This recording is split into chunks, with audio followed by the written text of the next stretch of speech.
തുടങ്ങാം. പ്രാർത്ഥനയോട് തുടങ്ങാം.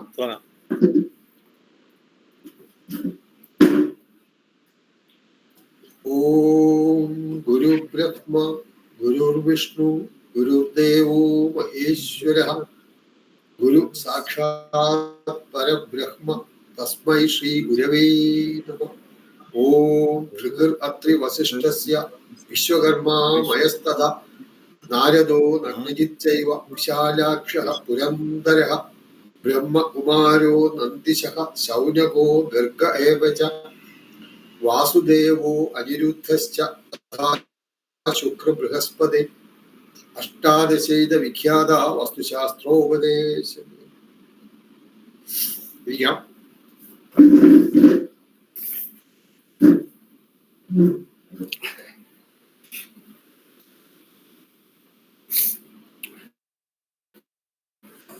എല്ലാവർക്കും നമസ്കാരം. നമ്മള് മാനനിർണയം എന്നുള്ള ചാപ്റ്ററാണ് തുടങ്ങാൻ പോയത്. അപ്പോൾ നമുക്ക് സ്റ്റാർട്ട് വിത്ത് മാനനിർണയം. മാനനിർണയം എന്ന് പറയുന്നത് വളരെ പ്രധാനപ്പെട്ട ഒരു ചാപ്റ്ററാണ്. കാരണം അളവുകളുമായിട്ട് ബന്ധപ്പെട്ട് കോല്, അങ്കുലം തുടങ്ങിയ അളവുകളുമായിട്ട് ബന്ധപ്പെട്ട ചാപ്റ്ററാണ് ഈ മാനനിർണയം.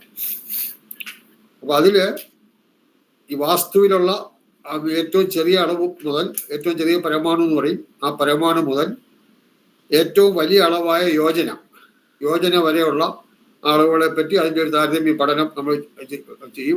അതെങ്ങനെയാണ് ഇനി അതിൽ പ്രധാനമായിട്ടും നമുക്ക് ഉപയോഗിക്കേണ്ടി വരുന്ന ഏതൊക്കെയാണ് ഈ കാര്യങ്ങളൊക്കെ നമ്മളൊന്ന് ഡിസ്കസ് ചെയ്യും. ഈ അളവുകൾ തന്നെ രണ്ട് വിധത്തിലുണ്ട്. ഒന്ന് മനുഷ്യ ശരീരവുമായി ബന്ധപ്പെട്ട അളവുകൾ, രണ്ട് ധാന്യങ്ങളുമായി ബന്ധപ്പെട്ട അളവുകൾ. അപ്പോൾ രണ്ടിലേക്ക് നമുക്ക് വരാം. ഞാൻ പ്രസന്റ് ചെയ്യുകയാണ്.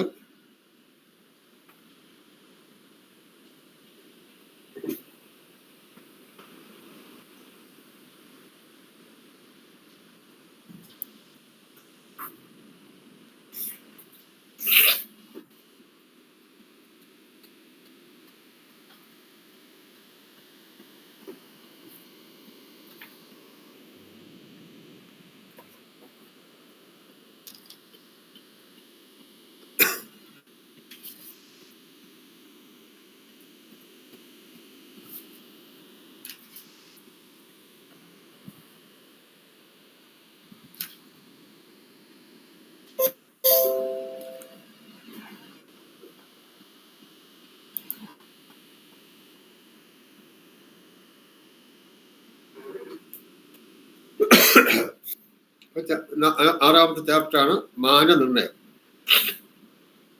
അളവുകളുമായി ബന്ധപ്പെട്ട ചാപ്റ്ററാണ്. അപ്പൊ അതിൽ ഈ വാസ്തുശാസ്ത്രത്തില് ഏറ്റവും ചെറിയ അളവാണ് പരമാണു. ഇത് എഴുതാൻ നിർബന്ധമില്ല, എഴുതാം. പക്ഷെ പുസ്തകത്തിലുണ്ട് 8 പരമാണു ചേരുന്നതിന് ഒരു ത്രസരേണു അല്ലെങ്കിൽ രഥരേണു എന്ന് പറയും. വാസ്തുശാസ്ത്രത്തിലെ ഏറ്റവും ചെറിയ അളവാണ് പരമാണു എന്ന് പറയുന്നത്. അങ്ങനെ 8 പരമാണു ചേരുന്നതാണ് ഒരു ത്രസരേണു അല്ലെങ്കിൽ രഥരേണു. അങ്ങനെ 8 ത്രസരേണു ചേരുന്നതാണ് ഒരു കേശാഗ്രം അല്ലെങ്കിൽ ബാലാഗ്രം. 8 ബാലാഗ്രം ചേരുന്ന അല്ലെങ്കിൽ 8 കേശാഗ്രം ചേർന്ന് കഴിഞ്ഞാൽ അത് ഒരു ലിക്ഷയാവും. 8 ലിക്ഷ ചേരുന്നത് ഒരു തിലം. തിലം എന്ന് പറഞ്ഞാൽ എള്ളിന്റെ ഒരു ക്രോസ് സെക്ഷൻ എടുത്താലുള്ള അളവാണ് തിലം എന്ന് പറയുന്നത്. 8 തിലം ചേരുമ്പോൾ ഒരു യവമാകും. യവം എന്ന് പറയുമ്പോൾ ഗോതമ്പിന്റെ സൈസുള്ള ഒരു ഗോതമ്പിന്റെ ക്രോസ് സെക്ഷൻ എടുക്കുന്നതാണ് യവം. 8 യവമാണ് ഒരു അങ്കുലം. അങ്കുലം നമ്മൾ കേട്ടോടെ കോലങ്കുലം എന്നൊക്കെ പറഞ്ഞ അങ്കുലം എന്ന് പറഞ്ഞാൽ 8 യവം ചേരുന്നതാണ് ഒരു അങ്കുലം. അതുപോലെ 8 അങ്കുലം ചേരുന്നത് ഒരു പദമാണ്. 8 അങ്കുലം ഒരു പദം. 3 പദം ചേരുമ്പം ഒരു കോലാവും. അങ്ങനെ 80 24 അങ്കുലമാണ് ഒരു കോല്.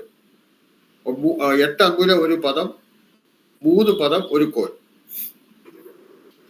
അപ്പൊ ഇതാണ് പരമാണു മുതൽ കോല് വരെയുള്ള ടേബിൾ. ഇതാണ്. ഈ അടുത്തത് കോലിന് വേറൊരു പേരാണ് ഹസ്തം. കോൽ എന്ന് പറയുന്നത് സാധാരണ കേരളത്തിൽ മാത്രമേ ഉപയോഗിക്കുള്ളൂ. കേരളത്തിന് വെളിയിലെ നോർത്ത് ഇന്ത്യയിലോട്ടൊക്കെ പോയാൽ കോൽ എന്നുള്ള ഇതാവില്ല, അവിടെ ഹസ്തമാണ്. 4 കോല് ചേരുമ്പോൾ ഒരു ദണ്ഡാവും. ദണ്ഡിന് വേറൊരു പേരാണ് യഷ്ടി. 4 കോല് ചേരുമ്പോൾ ഒരു ദണ്ഡ് അല്ലെങ്കിൽ യഷ്ടിയാവും. അത് 8 ദണ്ട് ചേരുമ്പോൾ അത് ഒരു രജു ആകും. 8 ദണ്ട് ഒരു രജു. അങ്ങനെ 1000 രജു ചേരുന്നതാണ് ഒരു യോജന. ഒരു യോജന എന്ന് പറയുമ്പോൾ അതായത് 4 കോൽ ഒരു ദണ്ട്, 8 ദണ്ട് ഒരു രജു, 1000 രജു ഒരു യോജന. അപ്പൊ 4 ഗുണം 8 ഗുണം 1000, 32,000 കോഴി ചേരുന്നതാണ് ഒരു യോജന. 32,000, 32,000 കോലാണ് ഒരു യോജന. യോജന എന്ന് പറയുന്നതാണ് വാസ്തുശാസ്ത്രത്തിലെ ഏറ്റവും വലിയ അളവ്. ഏറ്റവും ചെറിയ അളവ് പരമാണുവും ഏറ്റവും വലിയ അളവ് യോജനയാണ്. ഈ ടേബിളിൽ അത്ര വലിയ ഇമ്പോർട്ടൻ്റ് അല്ല, പറഞ്ഞിരിക്കുന്നത് നല്ലതാണ്. പക്ഷെ നമുക്ക് ഏറ്റവും കൂടുതൽ യൂസ് വരുന്ന എല്ലാം അതിലേക്ക് നമുക്ക് വരാം. ഈ ഒരു യോജന എന്ന് പറയുമ്പോൾ നമ്മൾ സാധാരണ നമുക്ക് പരിചയമുള്ള കിലോമീറ്റർ അളവൊക്കെയാണ്. 23.04 കിലോമീറ്റർ വരും ഒരു യോജന. 32,000 കോല്. 3 അങ്കുലം ചേരുന്നതാണ് ഒരു പർവ്വം. പർവ്വത്തിന് വേറൊരു പേരുണ്ട്, മുഷ്ടി. 3 അങ്കുലം ചേരുമ്പോൾ ഒരു പർവ്വം അല്ലെങ്കിൽ മുഷ്ടി. 12 അങ്കുലം ചേരുമ്പോൾ ഒരു വിതസ്തി. 12 അങ്കുലം ഒരു വിതസ്തി. 2 വിതസ്തി ചേരുമ്പോൾ ഒരു കോലാവും. അപ്പോൾ 12 അങ്കുലം 2 സമയം 24 അങ്കുലമാണ് ഒരു കോല്. ഇതൊക്കെ വിവിധ കാര്യങ്ങൾക്ക് വേണ്ടി വരുന്ന ടേബിളാണ്. ഈ കോലിന് സാധാരണ ഉപയോഗിക്കുന്ന കോലിന് കിഷ്കു എന്നാണ് പറയുന്നത്. 24 അങ്കുലമുള്ള ഒരു കോലിന് കിഷ്കു എന്ന് പറയും. ഈ വിവിധ തരം കോലുകളുണ്ട്, അത് നോക്കാം. 24 അങ്കുലം ഉള്ള ഒരു കോലിനാണ് കിഷ്കു എന്ന് പറയുന്നത്. 24 അങ്കുലം കിഷ്കു. 25 അങ്കുലം ചേരുന്ന ഒരു കോലുണ്ട്, അതിന് പ്രജാപത്യം എന്ന് പറയും. 26 അങ്കുലം ചേരുന്ന കോലിന് ധനുർമുഷ്ടി. 27 അങ്കുലം ചേരുന്ന കോലിന് ധനുർഗ്രഹം. 28 അങ്കുലം ചേരുന്നതിന് പ്രാച്യം. 29 അങ്കുലം ചേരുന്ന കോലിന് വൈദേഹം. അതുപോലെ 30 അങ്കുലം ഉള്ളതിന് വൈകുല്യം. 31 അങ്കുലം ഉള്ള കോലിന് അതാണ് ഏറ്റവും വലിയ പ്രകീർണം. ഇങ്ങനെ 24 അങ്കുലം കിഷ്കു മുതൽ 31 അങ്കുലം പ്രകീർണം വരെയുള്ള വിവിധ തരം കോലുകൾ നിലവിലുണ്ട്. പക്ഷെ ഇതിൽ നമുക്ക് ഏറ്റവും കൂടുതലായിട്ട് ആവശ്യം വരുന്നത് മനുഷ്യാലയങ്ങളൊക്കെ ചെയ്യുന്നതിന് 24 അങ്കുലമുള്ള കിഷ്കു എന്നുള്ള കോലാണ് ഉപയോഗിക്കുന്നത്. കിഷ്കു എന്ന കോലാണ് ഗൃഹനിർമ്മാണത്തിന് ഉപയോഗിക്കേണ്ടത്.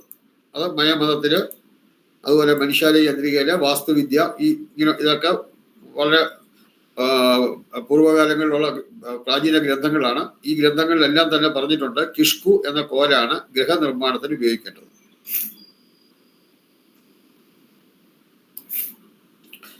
പിന്നെ ഗ്രാമം, പത്തനം. പത്തനം എന്ന് പറഞ്ഞാൽ പട്ടണം എന്നുള്ള അർത്ഥമാണ്. പട്ടണം അല്ലെങ്കിൽ നഗരം. പട്ടണം അല്ലെങ്കിൽ നഗരം. നിഗമം. നിഗമം എന്ന് പറയുന്നത് തലസ്ഥാനമാണ്. പഴയ പേരുകളാണ്.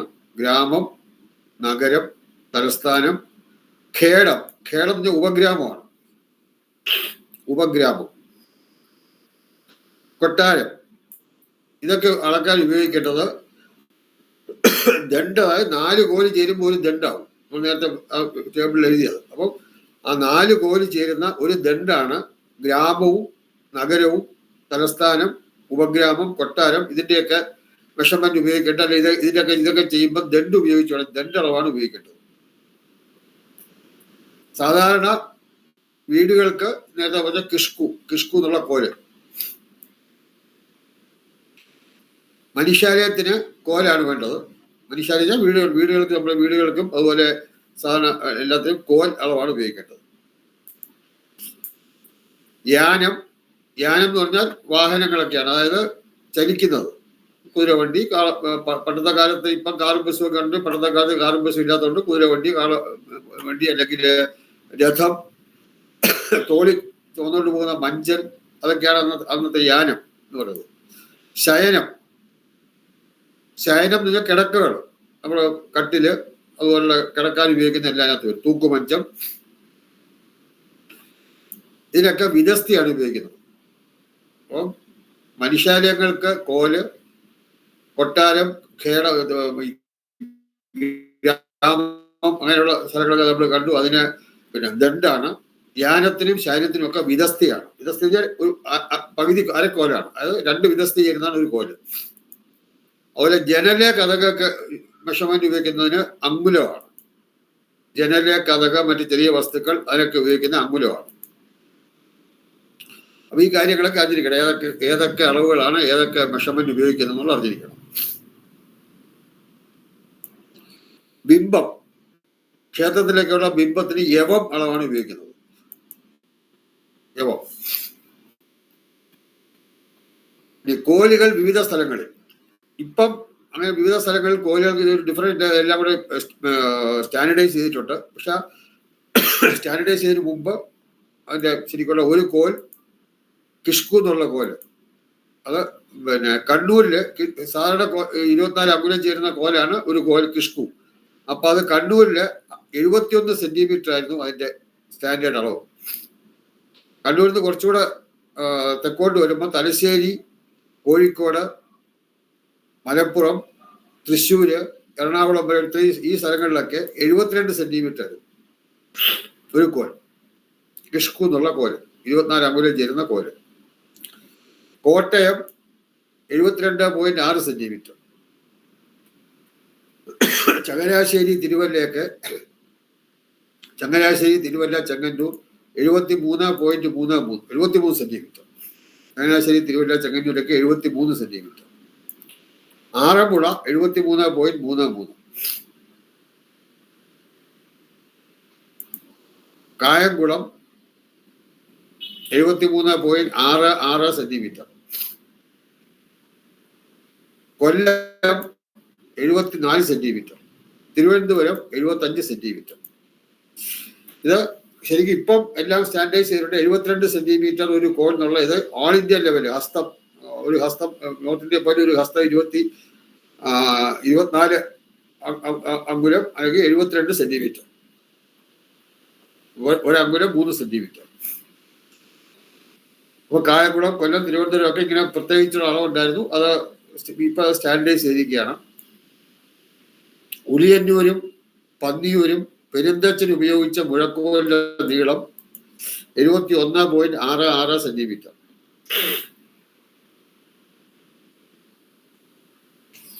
മനുഷ്യ ശരീരത്തെ അടിസ്ഥാനമാക്കിയുള്ള അളവുകൾ ഏതാണെന്നില്ല, അതെല്ലാം പുസ്തകത്തിലുണ്ട്.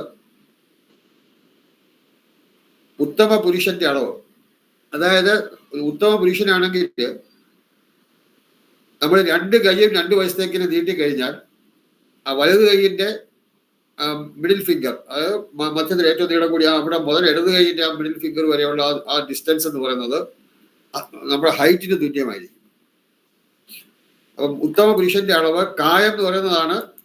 പിന്നെ കായം എന്ന് പറയുന്നത് വ്യാപം എന്ന് പറയുന്നത് തുല്യമായിരിക്കും. അതായത് ഒരു മനുഷ്യന്റെ പൊക്കമാണ് കായം. പാദത്തിന്റെ അടിവശം മുതൽ മുടിയൊക്കെ തുടങ്ങുന്ന തലയോട് വരെയുള്ള ആ പൊക്കമാണ് കായം.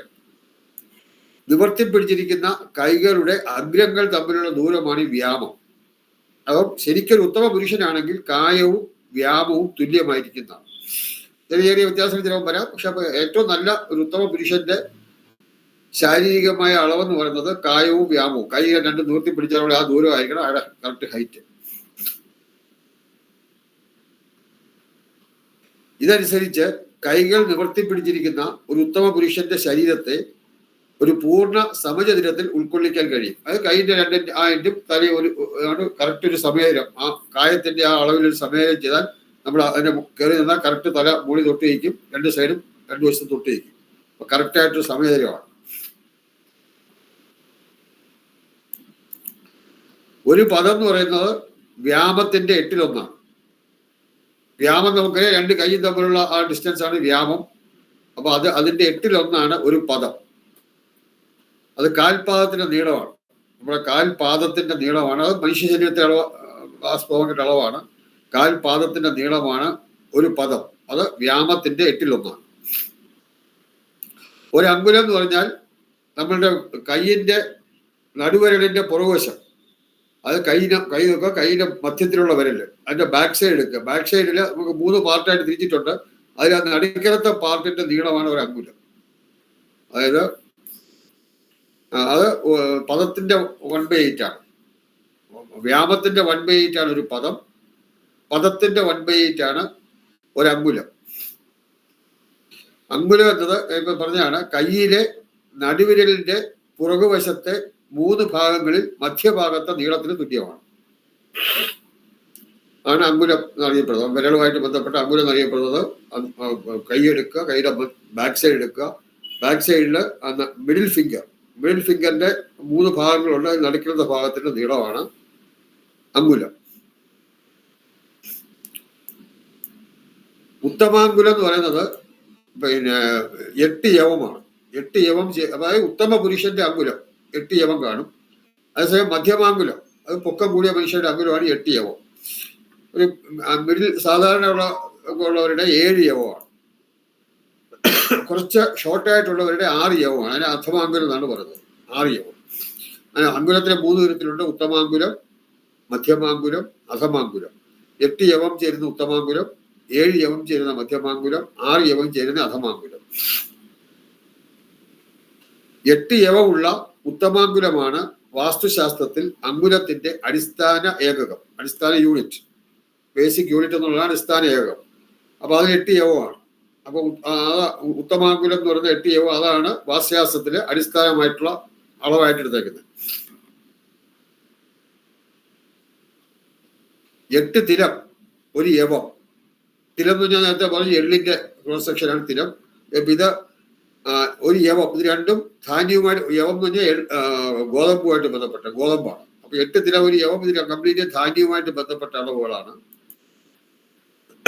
8 യവം ഈക്വൽ ടു ഒരു അങ്കുലം. ഇവിടെ യവം എന്ന് പറയുന്നത് ധാന്യവുമായി ബന്ധപ്പെട്ടതും അങ്കുലം എന്ന് പറയുന്നത് മനുഷ്യ ശരീരവുമായി ബന്ധപ്പെട്ടതുമാണ്.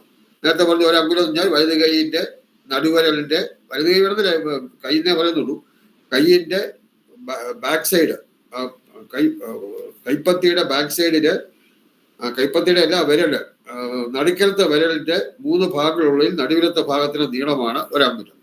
അത് 8 യവം ചേരുന്നതാണ്. 8 അങ്കുലമാണ് ഒരു പദം. 8 അങ്കുലം ചേരുമ്പോൾ ഒരു പദം. 8 പദം ചേരുമ്പോൾ ഒരു വ്യാമം. വ്യാമം നേരത്തെ പറഞ്ഞു, കൈ രണ്ടും ഇങ്ങനെ 2 വശത്തേക്ക് നീട്ടി വെച്ച് കഴിഞ്ഞാൽ മിഡിൽ ഫിംഗർ, ഒരു വശത്തെ മിഡിൽ ഫിംഗറിന്റെ എൻഡ് മുതൽ മറ്റേ വശത്തെ മിഡിൽ ഫിംഗറിന്റെ എൻഡ് വരെയുള്ളതാണ് വ്യാമം.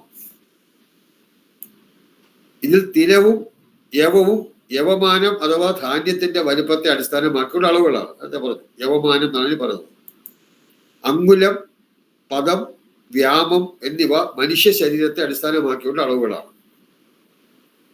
അങ്ങനെ മനുഷ്യ ശരീരത്തെ അടിസ്ഥാനമാക്കി ധാന്യങ്ങളെ അടിസ്ഥാനമാക്കിയുള്ള അളവുകൾ വാസ്തുശാസ്ത്രമുണ്ട്. ഉത്തമ പുരുഷന്റെ ഒരു ചുവട് ഒരു കൈയുടെ നീളത്തിന് തുല്യമായിരിക്കും. നടക്കുമ്പോൾ ഉണ്ടാകുന്ന ഒരു ചുവട്, ഒരു കൈയുടെ എന്ന് പറഞ്ഞാൽ ഒരു വലത്തെ കൈ, അതായത് തോളിന്റെ അവിടെ മുതൽ മിഡിൽ ഫിംഗറിന്റെ അറ്റം വരെയുള്ള നീളം ആണ് ഹസ്തം അല്ലെങ്കിൽ കോൽ എന്ന് പറയുന്നത്. ഉത്തമ പുരുഷന്റെ ഒരു ചുവടും അത് ഈക്വലായിരിക്കും. അതായത് തോൾ മുതൽ നടുവിരലിന്റെ അഗ്രം വരെ. ഇതൊന്നും എഴുതേണ്ട ആവശ്യമില്ല, ഇതെല്ലാം പുസ്തകത്തിലുണ്ട്. ഇത് 3 പദം അഥവാ 8ൽ 3 ഭാഗം വ്യാമത്തിന് തുല്യമായിരിക്കും. ഒരു പദമാണ് 8 വ്യാമത്തിന്റെ 8-1. അങ്ങനെ 3 പദം ചേരുമ്പോൾ 3/8 വ്യാമത്തിന്റെ 8ൽ 3 തുല്യമായിരിക്കും. ഇതാണ് വാസ്തുശാസ്ത്രത്തിൽ സാധാരണയായി ഉപയോഗിക്കുന്ന കോൽ എന്ന ഏകകം. അപ്പം 3 പദം അല്ലെങ്കിൽ വ്യാമത്തിന്റെ 8-1 ആണ് കോൽ. അതാണ് സാധാരണ നമ്മൾ കോൽ എന്ന് ഉപയോഗിക്കുന്ന ഏകകം, യൂണിറ്റ്. ഇത് 72 സെന്റിമീറ്ററിന് തുല്യമായിരിക്കും. നേരത്തെ പോലെ 75 സെന്റിമീറ്റർ വരെ തിരുവനന്തപുരത്തോട് ഓരോ സ്ഥലത്തായിട്ട് നോക്കുമ്പോൾ.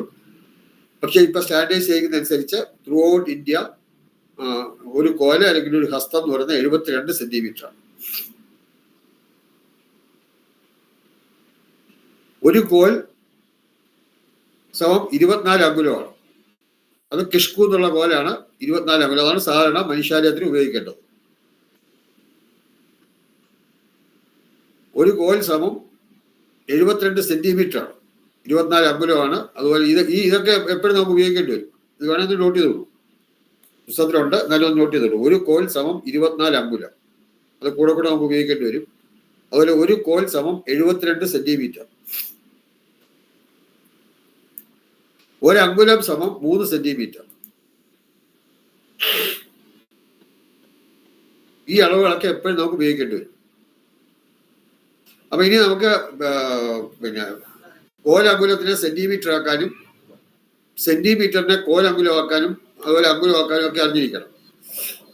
ഇത് നോക്കുക, ഇത് ഒരു എഴുതിക്കൊള്ളുക. അങ്കുലമാക്കുക, അങ്കുലമാക്കുക.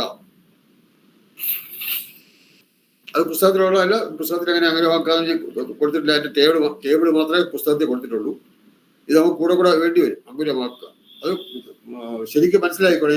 ഈ പിന്നെ സെന്റിമീറ്ററിനെ അങ്കുലമാക്കുന്നത്, അതുപോലെ കോലങ്കുലത്തിനെ അങ്കുലമാക്കുന്നത്, കോലങ്കുലത്തിനെ സെന്റിമീറ്റർ ആക്കുന്നത്, സെന്റിമീറ്ററിനെ കോലങ്കുലമാക്കുന്നത്, ഇതൊക്കെ അറിഞ്ഞിരിക്കണം. 13 കോൽ 16 അങ്കുലം അങ്ങനെ അങ്കുലമാക്കുക. നമുക്കറിയാം, വളരെ സിമ്പിളാണ്. ആദ്യം 24 അങ്കുലമാണ് ഒരു കോല്. അപ്പോൾ 13 കോലിനെ അങ്കുലമാക്കാൻ 13 × 24, അപ്പൊ അത്രയും അങ്കുലം കിട്ടും. ആ കിട്ടുന്നതിൻ്റെ കൂടെ 16 കൂടെ കൂട്ടണം. പിന്നെ 16 അങ്കുലം കൂടെ കിടപ്പുണ്ട്. അപ്പോൾ ടോട്ടൽ അങ്കുലം കിട്ടും.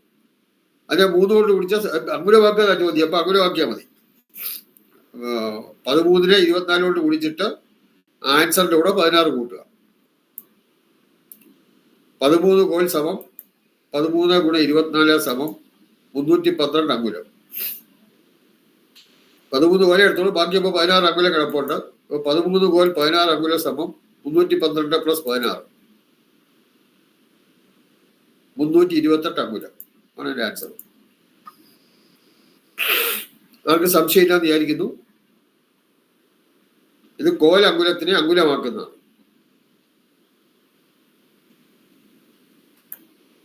ഇത് നിങ്ങൾ എന്താ ചെയ്ത് നോക്കുക. 156 കോൽ 8 അങ്കുലം അങ്കുലമാക്കുക. ആൻസർ കിട്ടുമ്പോൾ പറയണം.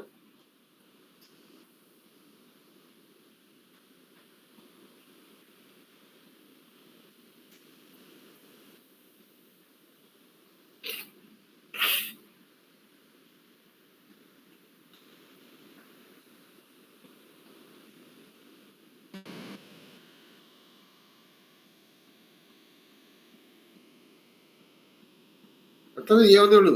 അത്ര സമയം എടുക്കരുത്. ആരും ചെയ്തില്ല.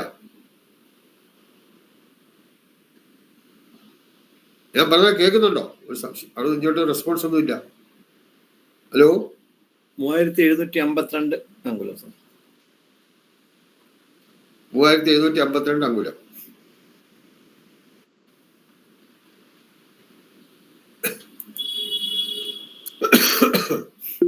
Okay, correct. സംശയമുണ്ടോ ആർക്കും ഇതിപ്പം? പിന്നെ കോലങ്കുലത്തിനെ അങ്കുലമാക്കാൻ, കോലങ്കുലത്തിനെ അങ്കുലമാക്കുന്നതിന് ആർക്കെങ്കിലും സംശയമുണ്ടോ? അതൊക്കെ കുറെ ചെയ്ത് നോക്കണം. ഇതൊക്കെ തറവാവണം. കാരണം ഇതൊക്കെ കൂടെ കൂടെ വേണ്ടി വരും. അടുത്ത സെന്റിമീറ്റർ ആക്കുക. എഴുതിക്കൊള്ളൂ, സെന്റിമീറ്റർ ആക്കുക. ഒന്നാമത്തത് 29 കോൽ 16 അങ്കുലം. അത് അങ്കുലം ആക്കിയിട്ട് 3 കൊണ്ട് കുടിച്ചാൽ മതി. 3 അങ്കുലമാണ്, 3 സെന്റിമീറ്റർ ആണ് ഒരു അങ്കുലം. അപ്പൊ ആദ്യം അങ്കുലം ആക്കുക, 3 കൊണ്ട് കുടിക്കുമ്പോൾ സെന്റിമീറ്റർ കിട്ടും.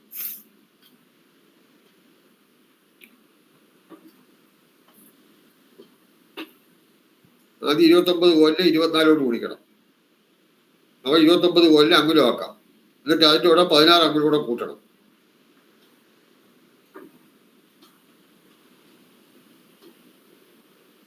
നമുക്ക് 712 അങ്കുലം കിട്ടും. 3 കുടിച്ചാൽ മതി. 712 ഗുണം 3 സമം 2136 സെന്റിമീറ്റർ. ഇതാണ് ആൻസർ. ആർക്കെങ്കിലും സംശയമുണ്ടോ ചെയ്യുന്നത് എങ്ങനെയാണ്? ക്ലിയർ ആയല്ലോ? ഒരു ക്വസ്റ്റ്യൻ സെന്റിമീറ്റർ ആക്കുന്നതും ഒന്ന് ചെയ്ത് നോക്കുക. 179 കോൽ 16 അങ്കുലം. 179 കോൽ 16 അങ്കുലത്തിനെ സെന്റിമീറ്റർ ആക്കുക.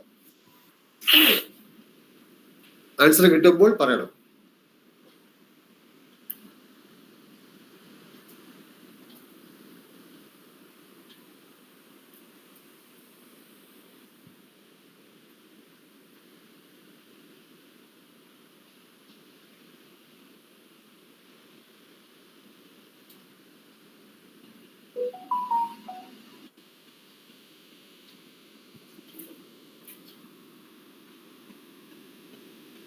12,936 സെന്റിമീറ്റർ. എല്ലാവർക്കും കിട്ടിയോ? 12,936 സെന്റിമീറ്റർ. സംശയമുള്ള ആരെങ്കിലും ഉണ്ടോ? കിട്ടാത്തവരോ അല്ലെങ്കിൽ സംശയമുള്ളവരോ? വളരെ സിമ്പിളാണ്, പക്ഷെ ഇത് അറിഞ്ഞിരിക്കണം, തറവായിരിക്കണം. കാരണം കൂടെ നമുക്കിങ്ങനെ കൺവേർട്ട് ചെയ്യേണ്ടി വരും. സെന്റിമീറ്റർ ഇതിനെ കോലങ്കുലം ആക്കണം, കോലങ്കുലത്തിനെ സെന്റിമീറ്റർ ആക്കണം, ഇതൊക്കെ ചെയ്യേണ്ടി വരും.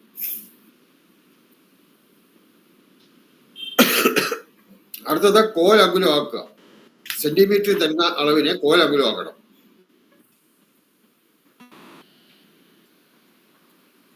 8,760 സെന്റിമീറ്റർ. 8760. 8,760 സെന്റിമീറ്റർ. അതിനെ കോലങ്കുലം ആക്കണം. അപ്പൊ ആദ്യം നമുക്ക് 72 സെന്റിമീറ്റർ ആണ് ഒരു കോൽ, നമുക്കറിയാം. അപ്പം ഇതിനെ 72 ഡിവൈഡ് ചെയ്യണം. 8,760 ഡിവൈഡഡ് ബൈ 72. അപ്പൊ 121.6666 എന്ന് വരും കാൽക്കുലേറ്റ് ചെയ്യണമെങ്കിൽ. അപ്പൊ അവിടെ ആദ്യത്തെ 121 എന്ന് പറയുന്ന കോലാണ്. അപ്പൊ ആ 121 കോൽ എഴുതാം. സമം 121 കോൽ. പിന്നെ 121 കോൽ എഴുതി കഴിയുമ്പോൾ ബാക്കിയുള്ളത് 0.666 ആണ്. അതിനെ 24 കൊണ്ട് കുടിക്കുമ്പോൾ അങ്കുലം ആക്കാം. അത് 24 അങ്കുലമാണ് ഒരു കോൽ. അപ്പൊ ആൻസർ 121 കോൽ 16 അങ്കുലം എന്ന് വരും.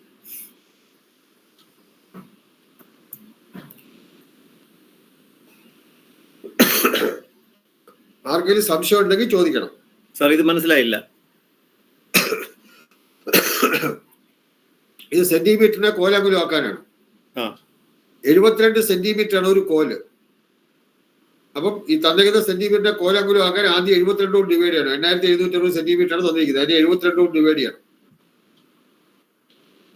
8,760 72 കൊണ്ട് ഡിവൈഡ് ചെയ്യുകയാണെങ്കിൽ 666 എന്നിങ്ങനെ വരും. അപ്പൊ ആദ്യത്തെ ആ പോയിന്റ് മുമ്പ് കാണുന്നത് 121 എന്ന് പറയുന്ന കോലാണ്. അപ്പൊ 121 കോൽ എഴുതാം. ബാക്കി വരുന്ന കോല് 0.6666 കോലാണ്. അതിനെ അങ്കുലം ആക്കാൻ 24 കൊണ്ട് കുടിക്കണം. അപ്പൊ 121 കോൽ 16 അങ്കുലം വരും. ക്ലിയർ ആയോ? ആർക്കെങ്കിലും ക്ലിയർ ആകാത്തവരുണ്ടെങ്കിൽ ചോദിക്കുക, സംശയം ഉണ്ടെങ്കിൽ ചോദിക്കുക.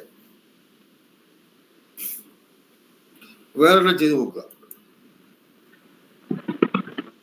12,840 സെന്റിമീറ്റർ കോലങ്കുലം ആക്കുക.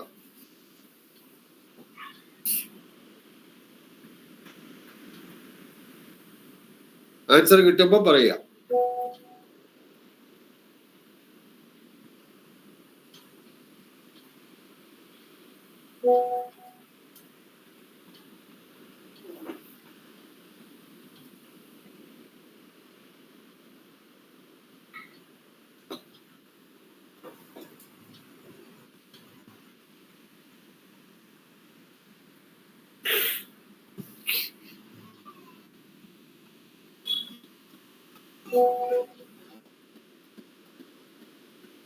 ചെയ്ത് തീരുമ്പോൾ പറയണം.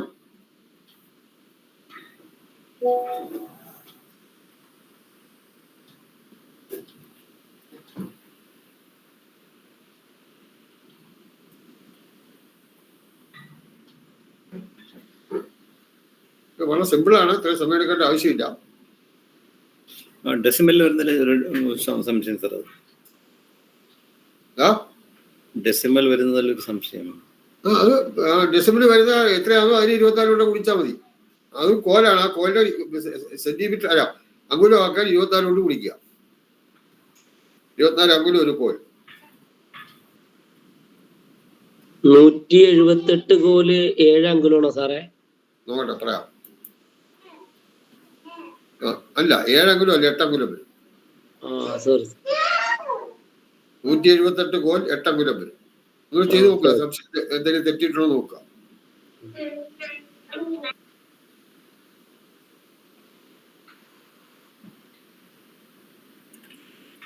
ഒറ്റ ഈ കാൽക്കുലേറ്ററില് പേപ്പർ ഒന്നും വേണ്ട.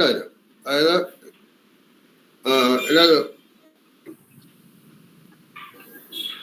കാൽക്കുലേറ്റർ എടുത്തിട്ട് 12,840 എടുക്കുക. 12,840 എടുത്തു. ഡിവൈഡഡ് ബൈ 72 ഈക്വൽ ടു 178.3333 വരും. അപ്പൊ ആ 178 കോല എഴുതുക. അപ്പൊ 178 കോല എഴുതി കഴിഞ്ഞാൽ ഇതിൽ കാണുന്നത് 178 കുറയ്ക്കുക. -178 സമം 0.333 വരും.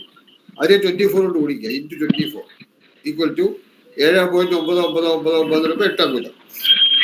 178 കോല 8 അങ്കുലം.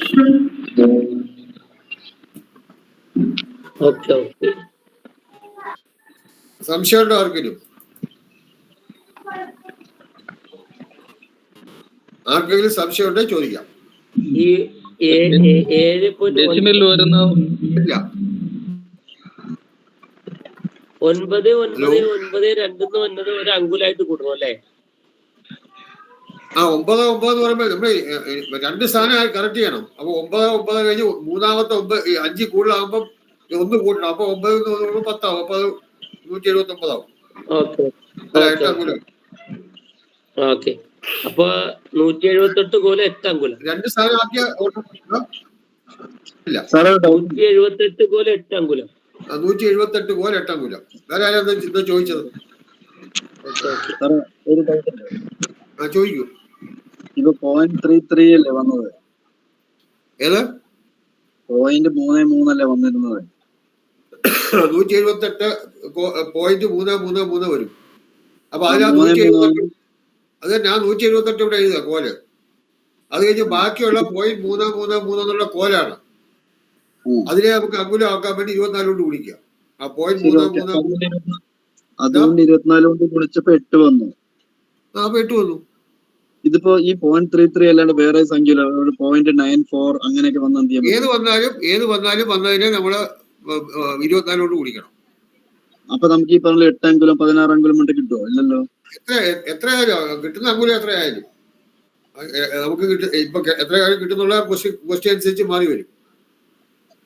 ഇപ്പൊ സാർ ഇപ്പൊ 12,840 അല്ലേ വന്നത്? അതെ. അതെ സാർ, അതിന് പകരം 12,740 നോക്ക് സാറേ. ഞാൻ അങ്ങനെ ആദ്യം ചെയ്തു പോയതേ. പറയാം.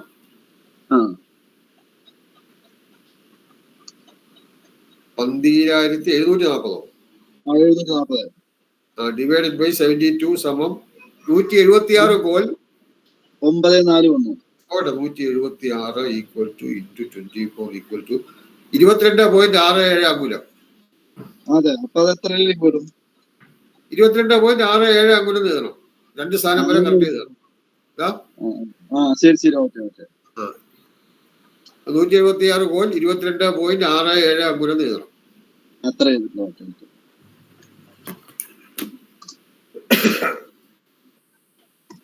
എന്തെങ്കിലും സംശയം ഉണ്ടോ ആർക്കെങ്കിലും? സംശയം ഉണ്ടെങ്കിൽ ചോദിക്കാം. ഇത് ഒരുപാട് കൂടെ ചെയ്യേണ്ടി വരും. ഈ സെന്റിമീറ്ററിനെ കോലങ്കുലം ആക്കുന്നതും കോലങ്കുലത്തിനെ സെന്റിമീറ്റർ ആക്കുന്നതും ഒക്കെ. ഓക്കെ.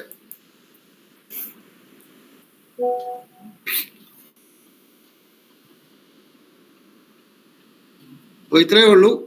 മാനദണ്ഡം എന്ന് പറയുന്നത് ചെറിയ ചാപ്റ്ററാണ്. പക്ഷെ നമുക്ക് കോലങ്കുലം ഒക്കെ അറിഞ്ഞിരിക്കണം.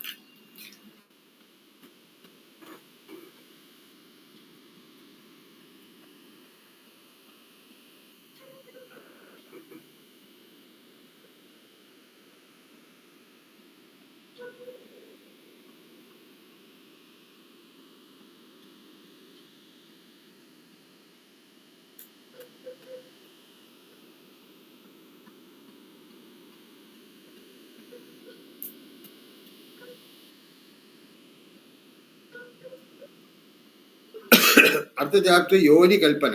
ഇത് വളരെ പ്രധാനപ്പെട്ട ചാപ്റ്ററാണ്. കാരണം ഒരു വീടിന്റെ ഒരുപാട് കാര്യങ്ങൾ, ആയം, വ്യയം, യോനി, അതുപോലെ തന്നെ ചുറ്റളവ്, ഇതിനൊക്കെ ഒരുപാട് കാര്യങ്ങൾ ചുറ്റളവിൽ നിന്ന് കണ്ടുപിടിക്കേണ്ട ഒരു ഇതാണ് യോനി കൽപ്പന.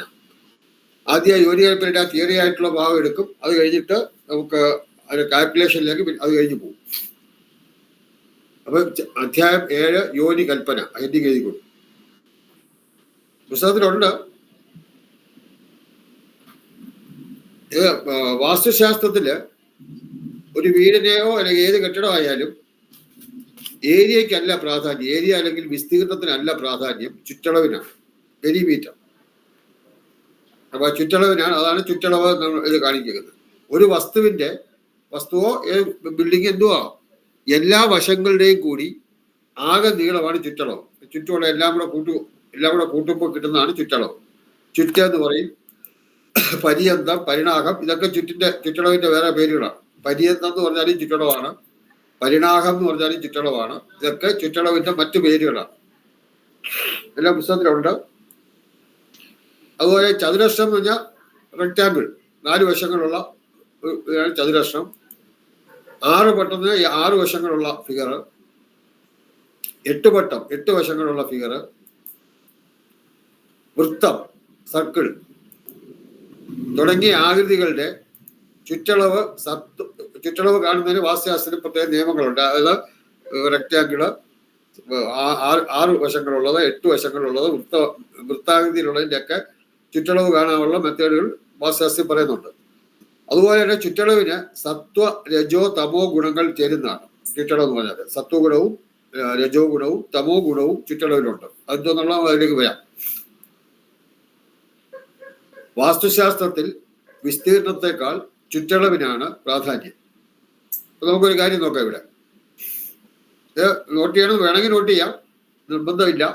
ഒരു ചെറിയ ഒന്ന് അറിയാൻ ഒരു കാര്യം, ചുറ്റളവിന്റെ പ്രാധാന്യം മനസ്സിലാക്കാൻ വേണ്ടി മാത്രം ഇട്ടതാണ്. അപ്പൊ ഇവിടെ 100 അടി നീളവും 100 അടി വീതിയുള്ള ഒരു സ്ക്വയർ നമ്മൾ സങ്കല്പിക്കുക. ആ ഒരു സ്ക്വയറാണ്, ഒരു സമചതുരമാണ്, നീളവും വീതിയും 100 അടി.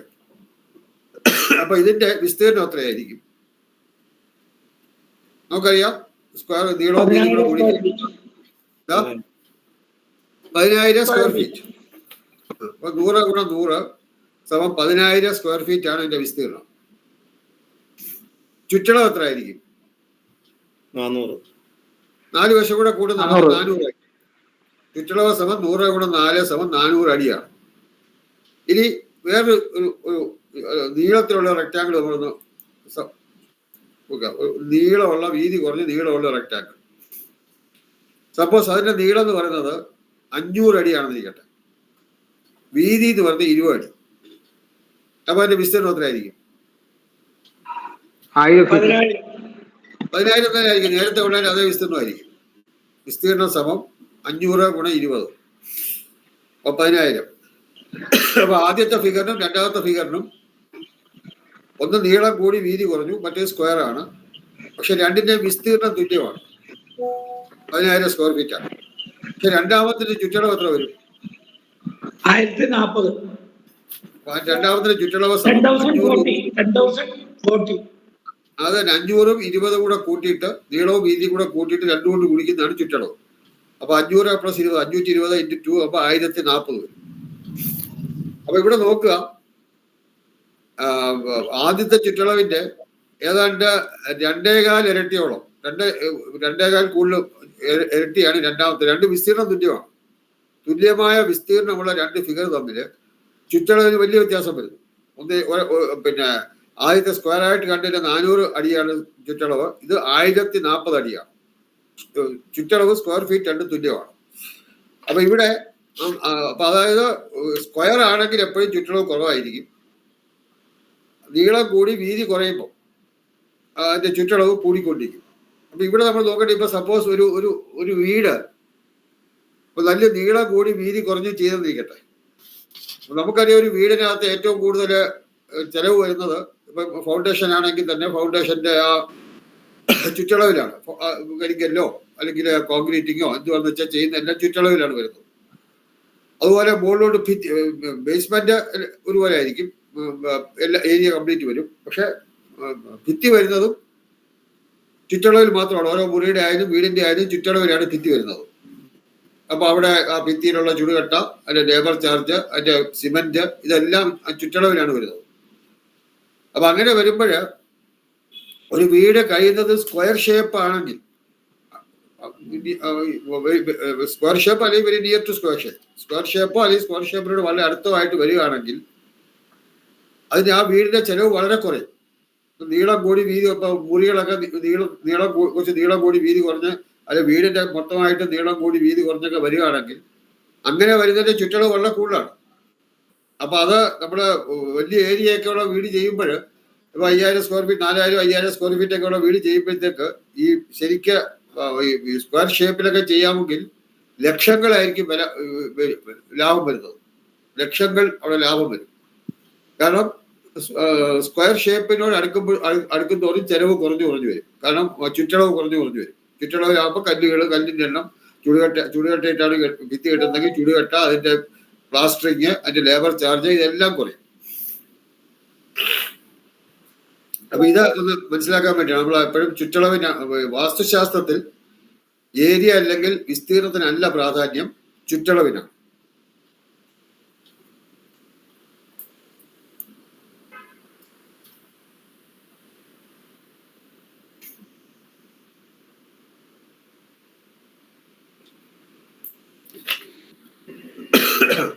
അടുത്ത യോനി കൽപ്പന എന്നുള്ള ചാപ്റ്ററായിട്ട് നമ്മൾ കയറുകയാണ്. അപ്പൊ അതിനൊരു ഇൻട്രഡക്ഷൻ ആയിട്ട് മാത്രമാണ് ആ ചുറ്റളവിന്റെ ഒരു പ്രാധാന്യം പറഞ്ഞത്.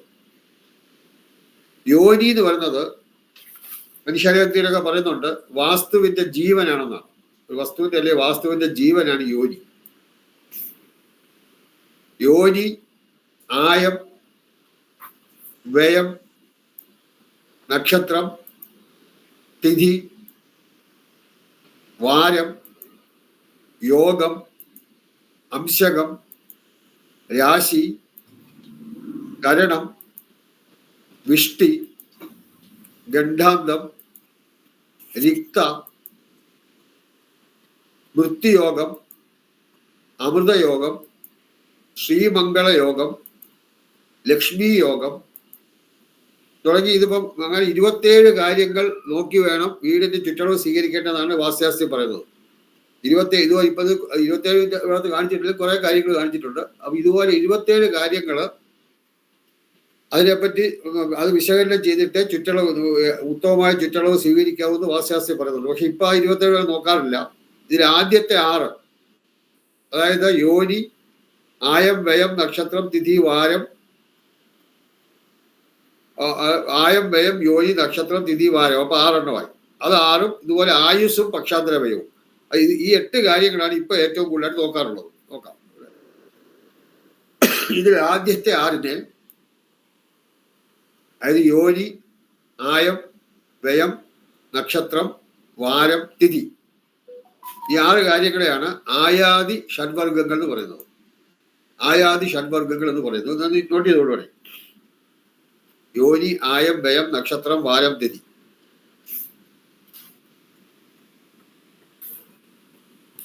ഈ 6നെയും ആയാദി ഷഡ്വർഗങ്ങൾ എന്ന് പറയുന്നു. എഴുതി കാണുന്ന വിചാരിക്കുന്നു. ആയാദി ഷഡ്വർഗങ്ങളെ അടിസ്ഥാനപ്പെടുത്തി ഉത്തമമായ അളവുകൾ തിരഞ്ഞെടുത്ത് നിർമ്മിക്കുന്ന ഗ്രഹത്തിൽ പാർക്കുന്നവർക്ക് ആരോഗ്യ, സമ്പദ്, സമൃദ്ധി കൈവരുന്നതാണ്. ഇത് പറഞ്ഞിരിക്കുന്നത് മാനസാരം എന്നുള്ള ഗ്രന്ഥത്തിൽ പറഞ്ഞിരിക്കുന്നതാണ്. ആയാദി ഷഡ്വർഗങ്ങളെ അടിസ്ഥാനപ്പെടുത്തി ഉത്തമമായ അളവുകൾ തിരഞ്ഞെടുത്ത് നിർമ്മിക്കുന്ന ഗ്രഹത്തിൽ പാർക്കുന്നവർക്ക് ആരോഗ്യ, സമ്പദ്, സമൃദ്ധി കൈവരുന്നതാണ്. മാനസാരം എന്നുള്ള പൗരാണിക ഗ്രന്ഥത്തിൽ പറഞ്ഞിട്ടുള്ളതാണ്.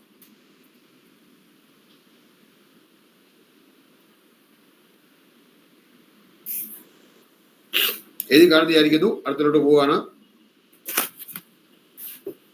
ഓക്കെ. ആയം ഇനി ഓരോന്നായിട്ട് നമ്മൾ നോക്കുകയാണ്. എന്താണ് ഈ ആയം? നമ്മൾ ചുറ്റളവിന് ആദ്യം ഒരു വീടോ അല്ലെങ്കിൽ എന്തിൻ്റെയാണ് ഒരു ഏത് കെട്ടിടമായാലും ശരി, അതിന്റെ വെളിയിലത്തെ ചുറ്റളവ് കാണണം.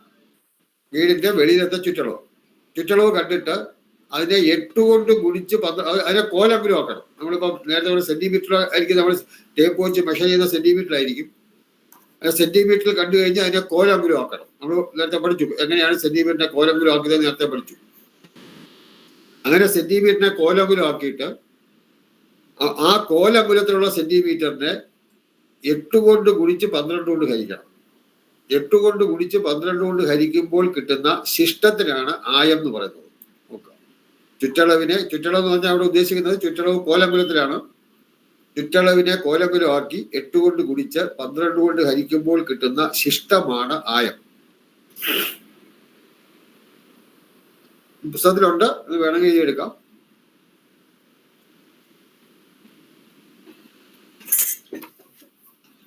അതുപോലെ വ്യയം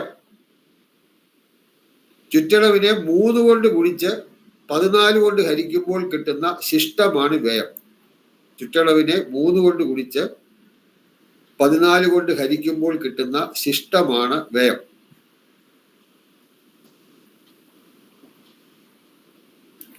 എഴുതി കാണുന്ന വിചാരിക്കുന്നു. അപ്പൊ ഇവിടെ നമ്മൾ ഏത് വീട്ടിൽ ആയവും വ്യയവും കാണണം. പറഞ്ഞിരിക്കുന്നത് കണ്ടുപിടിക്കാൻ പറ്റും. ചുറ്റളവ് കാണുക, ചുറ്റളവിനെ കോലങ്കുലമാക്കുക, കോലങ്കുലമാക്കിയിട്ട് 8 കൊണ്ട് ഗുണിച്ച് 12 കൊണ്ട് ഹരിക്കുമ്പോൾ ശിഷ്ടം കിട്ടുന്നത് ആയമാണ്. അതുപോലെ 3 കൊണ്ട് ഗുണിച്ച് 14 കൊണ്ട് ഹരിക്കുമ്പോൾ ശിഷ്ടം കിട്ടുന്ന വ്യയമാണ്. അങ്ങനെ ആയവും വ്യയവും കണ്ടു കഴിഞ്ഞാൽ ആയത്തേക്കാൾ വ്യയം കുറവായിരിക്കണം. ആയത്തേക്കാൾ വ്യയം കൂടുതലാണെങ്കിൽ അതിന് വ്യയാധിക്യ ദോഷം, വ്യയം അധികമായി വരുന്ന ദോഷം, വ്യയാധിക്യ ദോഷം എന്ന് പറയും. ആയം എന്ന് പറയുന്നത് വരവുമായി ബന്ധപ്പെട്ടതാണ്, വ്യയം എന്ന് പറഞ്ഞാൽ ചെലവുമായി ബന്ധപ്പെട്ടതാണ്. അപ്പൊ ഒരു വീടിന്റെ ആയത്തേക്കാൾ വ്യയം കൂടുതലാണെങ്കിൽ അവിടെ വരവും ചെലവും കൂടെ, വരവിനേക്കാൾ ചെലവ് കൂടും. അങ്ങനെ വരവും ചെലവും കൂടെ പൊരുത്തപ്പെടാതെ സാമ്പത്തികമായ ബുദ്ധിമുട്ടുണ്ടാകുന്നതാണ്. അപ്പൊ എപ്പോഴും ആയത്തേക്കാൾ വ്യയം കുറവായിരിക്കണം. ആയത്തേക്കാൾ വ്യയം കുറവായിരിക്കണം. ആയത്തേക്കാൾ വ്യയം കൂടുതലാണ് വ്യയാധിക്യ ദോഷം എന്ന് പറയാം. ഒരു ദോഷമാണ്. ഒരു വീടിനെ സംബന്ധിച്ചിടത്തോളം ആയത്തേക്കാൾ വ്യയം കൂടി വരുന്നത് ഒരു ദോഷമാണ്, വ്യയാധിക്യ ദോഷം.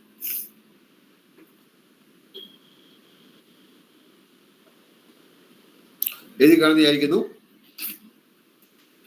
അടുത്തത് ആയം വ്യയം കഴിഞ്ഞ് യോനിയാണ് അടുത്തത്. വീടിന്റെ ഏറ്റവും പ്രധാനപ്പെട്ട ഒന്നാണ് യോനി. അത് ചുറ്റളവിനെ കോലങ്കുലമാക്കിയിട്ട് 3 കൊണ്ട് ഗുണിച്ച് 8 കൊണ്ട് ഹരിക്കണം. ചുറ്റളവിനെ കോലങ്കുലമാക്കിയിട്ട് 3 കൊണ്ട് ഗുണിച്ച് 8 കൊണ്ട് ഹരിക്കുമ്പോൾ കിട്ടുന്ന ശിഷ്ടമാണ് യോനി. ചുറ്റളവിനെ 3 കൊണ്ട് ഗുണിച്ച്, ചുറ്റളവ് എന്ന് പറയുമ്പോൾ കോലങ്കുലത്തിലാണ്. ചുറ്റളവിനെ കോലങ്കുലമാക്കിയിട്ട് 3 കൊണ്ട് ഗുണിച്ച് 8 കൊണ്ട് ഹരിക്കുമ്പോൾ കിട്ടുന്ന ശിഷ്ടമാണ് യോനി.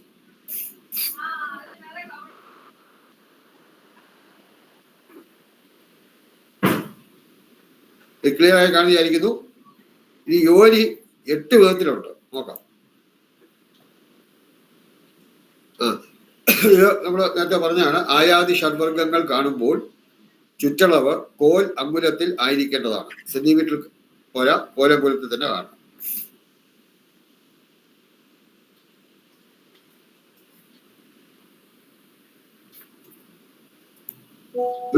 ഒരു വീടിന്റെ ജീവനും ശ്വാസവുമാണ് യോനി.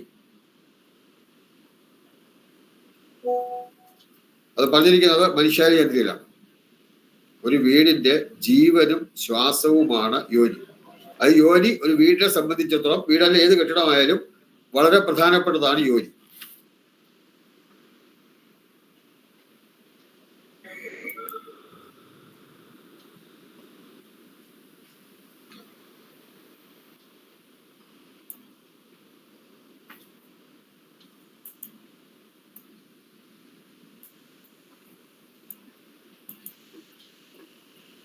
ചുറ്റളവിനെ 3 കൊണ്ട് ഗുണിച്ചാൽ ചുറ്റളവിനെ കോലങ്കുലമാക്കിയിട്ട് 3 കൊണ്ട് ഗുണിച്ച് 8 കൊണ്ട് ഹരിക്കുമ്പോൾ കിട്ടുന്ന ശിഷ്ടമാണ് യോനി.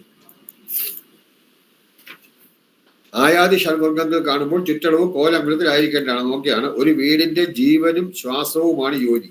മനുഷ്യാരിയത്തിൽ പറഞ്ഞിട്ടുള്ളതാണ്.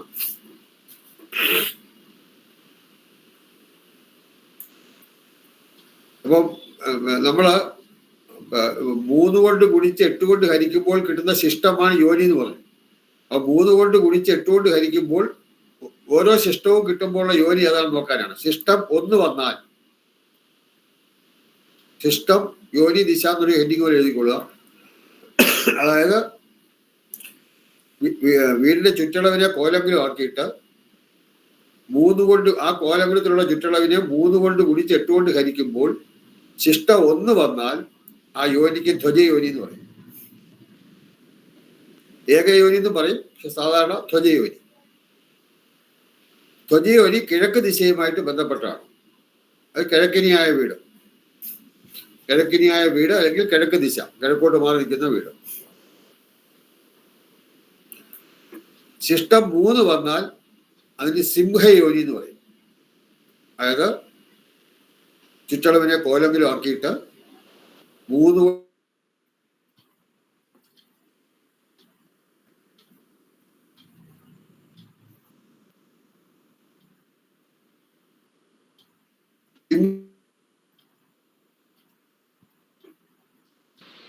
വായിസ് ബ്രേക്ക് ആണ് സർ.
സാറേ മൂത്തിലാണ്, സാറ് മൂത്തില്ല,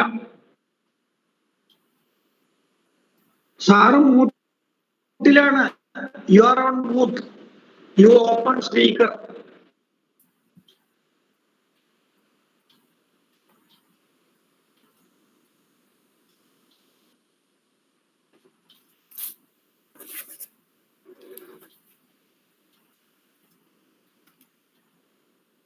സാറേ മൂത്ത് ഓപ്പൺ ആയിട്ടില്ല, സാറിന്റെ ശബ്ദം പുറത്തേക്ക് വരുന്നില്ല.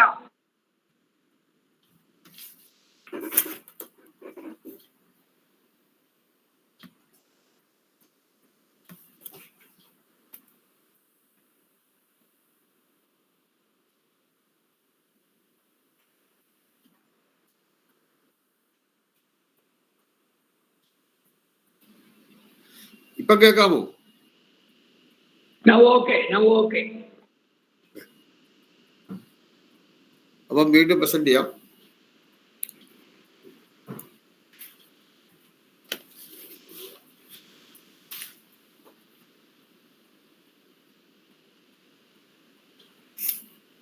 അതെങ്ങനെയാ മാറിപ്പോയതാ? ഓക്കെ.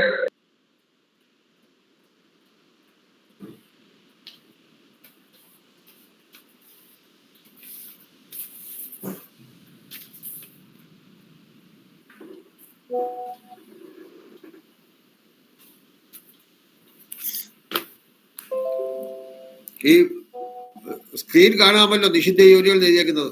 കാണാം കാണാം. ഓക്കെ, അപ്പൊ നിഷിദ്ധ യോനികൾ 4 എണ്ണം ഉണ്ട്. അതായത് നമ്മൾ യോനി കാണുമ്പോൾ, യോനി കാണുക എന്ന് പറയുമ്പം ചുറ്റളവ് കോലെങ്കിലും ആക്കിയിട്ട് അതിനെ 3 കൊണ്ട് ഗുണിച്ച് 8 കൊണ്ട് ഹരിക്കുമ്പോൾ കിട്ടുന്ന ശിഷ്ടമാണ് യോനി. ആ ശിഷ്ടം 1 വന്നാൽ ധ്വജം, നമ്മൾ നേരത്തെ കണ്ടു. 1 വന്നാൽ ധ്വജം, 3 വന്നാൽ സിംഹം, 5 വന്നാൽ വൃഷഭം, 7 വന്നാൽ ഗജം. അതുകൂടാതെ 4 നിഷിദ്ധ യോനികളുണ്ട്. അത് യാതൊരുവിധ പിന്നെ ഇത് കൺസ്ട്രക്ഷനും അല്ലെങ്കിൽ യാതൊരുവിധ നിർമ്മിതിക്കും ഉപയോഗിക്കാൻ പാടില്ലാത്തതാണ് നിഷിദ്ധ യോനികൾ.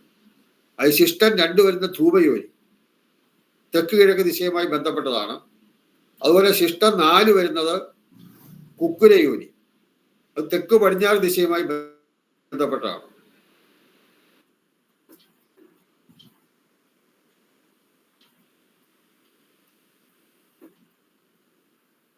പടിഞ്ഞാറ് ദിശയുമായി ബന്ധപ്പെട്ടതാണ്.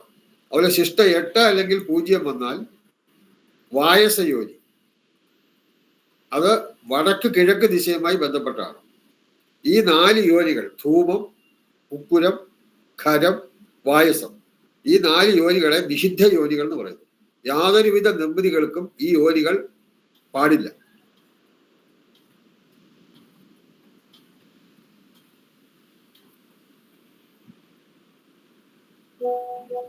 എഴുതി കാണുകയായിരിക്കുന്നു. മാറ്റാണ്.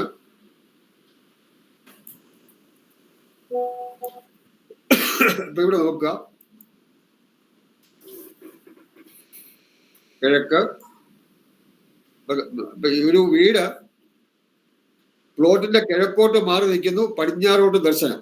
അപ്പൊ ആ കിഴക്കെന്ന് പറഞ്ഞാൽ കിഴക്കോട്ട് വീട് മാറി നിൽക്കുകയാണ്, അതിന് ദർശനം നേരെ ഓപ്പോസിറ്റ് പടിഞ്ഞാറോട്ടാണ് ദർശനമെങ്കിൽ അതിന് കിഴക്കിനി എന്ന് പറയും. അപ്പൊ കിഴക്കിനിക്ക് നമ്മൾ നേരത്തെ പറഞ്ഞ ധ്വജയോനിയാണ്, അതായത് 1 ശിഷ്ടം വരുന്ന ധ്വജയോനി. ഒന്നെന്ന് പറയുമ്പോൾ കെട്ടിടത്തിന്റെ ചുറ്റളവിനെ കോലങ്കുലമാക്കിയിട്ട് 3 കൊണ്ട് ഗുണിച്ച് 8 കൊണ്ട് ഹരിക്കുമ്പോൾ ശിഷ്ട 1 വരുന്നതാണ് ധ്വജയോനി. അത് കിഴക്കിനിയുടെയാണ്.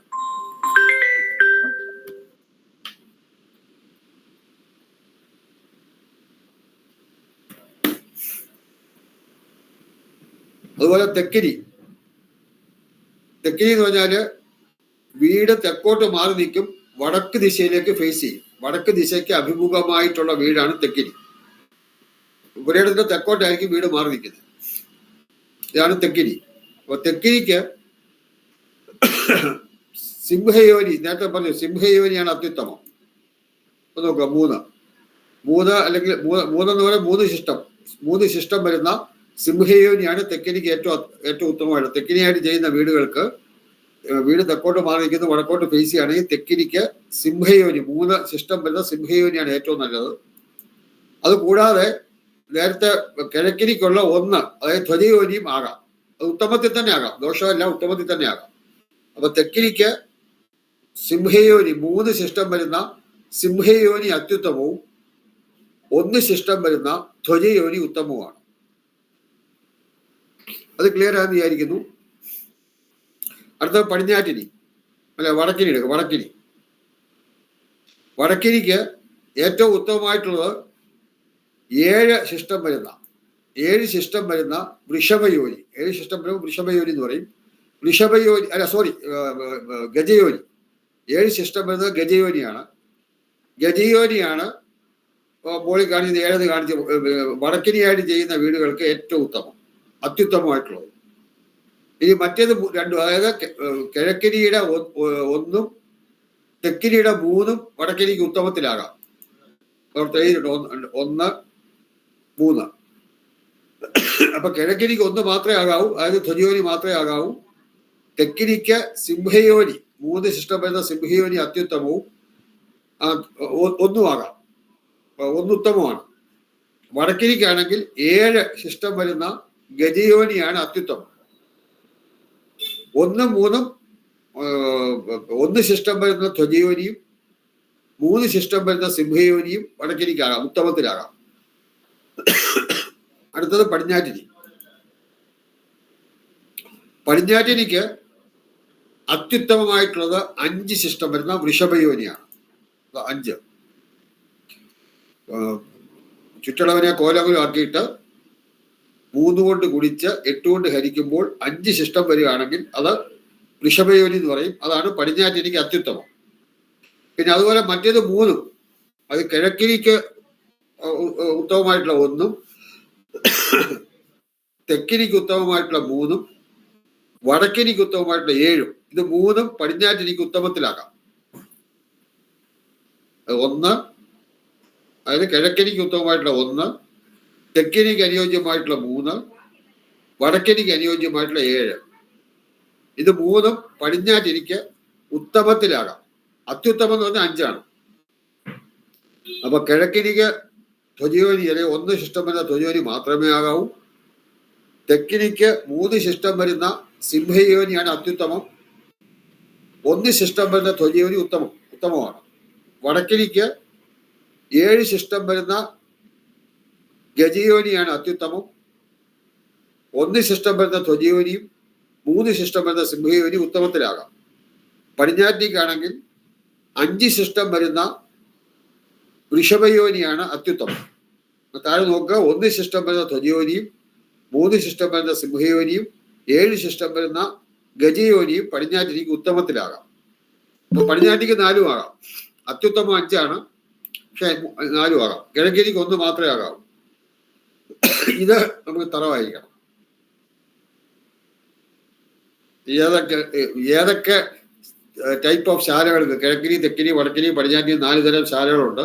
ഈ ഓരോ ടൈപ്പ് ശാലകൾക്കും ഏതൊക്കെ യോനി ആകാം, ഏതൊക്കെ യോനി ആകാൻ പാടില്ല എന്നുള്ളത് അറിഞ്ഞിരിക്കണം. അത് ഇത് ഓർത്തിരുന്നാൽ മതി. കിഴക്കിനിക്ക് 1, തെക്കിനിക്ക് 3, പടിഞ്ഞാറ്റിനിക്ക് 5, വടക്കിനിക്ക് 7. ഇത് അത്യുത്തമമാണ്.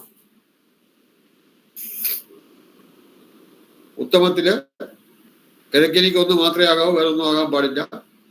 തെക്കിനിക്ക് അത്യുത്തമം 3 ആണെങ്കിലും ഉത്തമത്തിൽ 1 ആകാം. അപ്പൊ നേരത്തെ പറഞ്ഞാണ്. അപ്പൊ ഇത് എപ്പോഴും ആവശ്യം വരുന്നതാണ്, അറിവായിരിക്കണം. ഇനി അടുത്തത് തെക്ക് കിഴക്ക് ഭാഗത്ത് നോക്കുക. തെക്ക് കിഴക്ക് 2 ശിഷ്ടം, 2 എന്ന് വെച്ചാൽ തെക്ക് കിഴക്കുമായിട്ട് ബന്ധപ്പെട്ടതാണ്. 2 അവിടെ. പക്ഷെ അത് ഒരു നിർമ്മിതിക്ക് ഉപയോഗിക്കാൻ പാടില്ല. അതുപോലെ 4 കന്നിമൂലയുടെ ഭാഗത്തോട്ട് നോക്കുക, സൗത്ത് വെസ്റ്റ്. അവിടെ 4 കാണുന്നത്. അത് 4 ശിഷ്ടം വരുന്നത് 4 എന്ന് പറയുന്നത് പിന്നെ കുക്കുരയോനിയാണ്. കുക്കുരയോനി തെക്ക് പടിഞ്ഞാറുമായി ബന്ധപ്പെട്ടതാണ്. പക്ഷെ അതും ഒരു നിർമ്മിതിക്ക് ഉപയോഗിക്കാൻ പാടില്ല. ശിഷ്ടം 6 വരുന്നത് അതിന് ഖരയോനി എന്ന് പറയും. അതും നിഷിദ്ധ യോനിയാണ്, ഒരു നിർമ്മിതിക്ക് ഉപയോഗിക്കാൻ പാടില്ല. അത് വടക്ക് പടിഞ്ഞാറ് ദിശയുമായി ബന്ധപ്പെട്ടിരിക്കുന്നു. 8 എന്ന് പറയുന്നത് വായസ യോനി എന്ന് പറയും. 8 ആയാലും 0 ആയാലും, ശിഷ്ടം 8 വന്നാലും 0 വന്നാലും വായസ യോനിയാണ്. അത് വടക്ക് കിഴക്ക് ദിശയുമായി ബന്ധപ്പെട്ടിരിക്കുന്നു.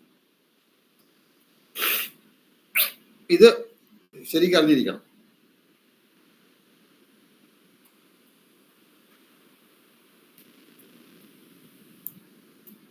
ദേവാലയങ്ങൾക്ക് അതാത് ദിശയ്ക്കുള്ള യോനികൾ മാത്രമേ സ്വീകരിക്കാവൂ. ഇവിടെ നോക്കുക, ഇപ്പൊ ഇവിടെ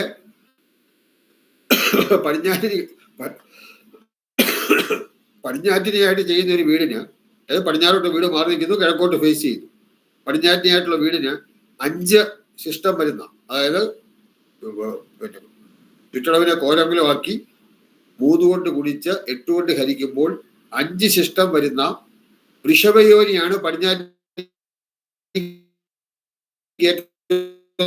നല്ലത്, അത്യുത്തമം.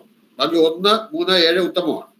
അതേസമയം ദേവാലയങ്ങൾക്കാണെങ്കിൽ പടിഞ്ഞാറ്റിനായിട്ട്, അത് കിഴക്ക് അഭിമുഖമായിട്ടുള്ള ഒരു ദേവാലയം, കിഴക്ക് ദിശയ്ക്ക് അഭിമുഖമായിട്ടുള്ള ഒരു ദേവാലയമാണെങ്കിൽ ആ ദേവാലയത്തിലേക്ക് ചെയ്ത പ്രതിഷ്ഠ അത് 5 മാത്രമേ ആകാവൂ. ഈ 1, 3, 7 ഒന്നും ആകാൻ പാടില്ല. അതാത് യോനികൾ മാത്രം. കിഴക്കിനിക്ക് ധ്വജയോനി മാത്രമേ ആകാവൂ, തെക്കിനിക്ക് സിംഹയോനി മാത്രമേ ആകാവൂ, പടിഞ്ഞാറ്റിനിക്ക് വൃഷഭയോനി മാത്രമേ ആകാവൂ, വടക്കിനിക്ക് ഗജയോനി മാത്രമേ ആകാവൂ. വീടുകൾക്ക് ഈ ഇങ്ങനെ കുറച്ചുകൂടെ ചോയ്സ് ഉണ്ട്, പക്ഷെ ക്ഷേത്രങ്ങൾക്ക് അങ്ങനെ ചോയ്സ് ഇല്ല. അപ്പൊ അത് ക്ലിയർ ആയി കാണുന്നതായിരിക്കുന്നു.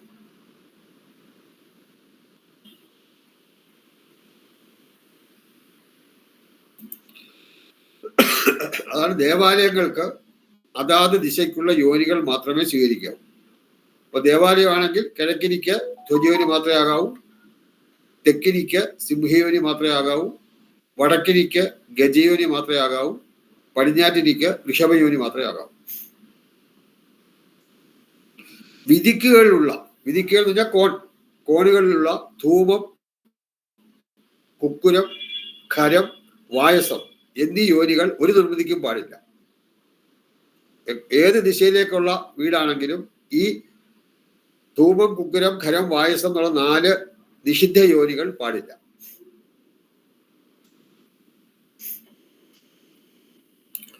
ഇനി ധൂമയോനി, ഏതെങ്കിലും വീട് ധൂമയോനി ഉണ്ടെങ്കിൽ അവിടെ താമസിക്കുന്നവർക്ക് ഭയത്തെ ജനിപ്പിക്കുക.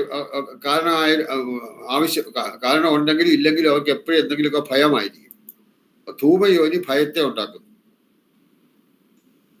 കുക്കുരയോനി കലഹത്തെ ഉണ്ടാക്കുന്നു. വീട്ടുകാർ തമ്മിൽ ഒരിക്കലും സ്വൈര്യത ഉണ്ടായിരിക്കില്ല, തമ്മിൽ കലഹമായിരിക്കും. ഖരയോനി ചപലത ഉണ്ടാക്കുന്നു. ചപലത എന്ന് പറയുമ്പോഴത്തേക്ക് ആർക്ക് എന്ത് സംഭവിച്ചാലും ശരി, ഞാനും എന്റെ കുടുംബവും നന്നാവണമെന്നുള്ള അതൊരു ചപല ഹൃദയം, ദുഷ്ടഹൃദയം. വായസയോനി കുലനാശം ഉണ്ടാക്കും, കുലത്തെ നശിപ്പിക്കും. അപ്പൊ ഈ 4 യോനികളും യാതൊരുവിധ നിർമ്മിതികൾക്കും പാടില്ല. ധൂമയോനി ഭയത്തെ ഉണ്ടാക്കുന്നു, ഉക്കുരയോനി കലഹം ഉണ്ടാക്കുന്നു, ഖരയോനി ചപലത ഉണ്ടാക്കുന്നു, വായസയോനി കുലനാശം ഉണ്ടാക്കുന്നു, കുലത്തെ നശിപ്പിക്കുന്നു. അപ്പൊ ഇത്രയും മനസ്സിലായി കാണുന്ന ആയിരിക്കുന്നു. ഇതെല്ലാം പുസ്തകത്തിലുണ്ട്. ഇനി കോൺ ഗൃഹങ്ങൾ. ഇപ്പൊ നമുക്ക് ചിലപ്പോൾ കോൺ ഗൃഹങ്ങൾ നല്ലതല്ല, കോണുകളിലേക്ക് ഫേസ് ചെയ്യുന്ന ഗൃഹങ്ങൾക്കാണ് കോൺ ഗൃഹങ്ങൾ എന്ന് പറയുന്നത്. ഇപ്പൊ തെക്ക് കിഴക്കോട്ടോ വടക്ക് പടിഞ്ഞാറോട്ടോ, അല്ലെങ്കിൽ തെക്ക് പടിഞ്ഞാറോട്ടോ വടക്ക് കിഴക്കോട്ടോ ഒക്കെ ഫേസ് ചെയ്യുന്ന വീടുകൾക്കാണ് കോൺ ഗൃഹങ്ങൾ എന്ന് പറയുന്നത്. ഇവിടെ നോക്കുക,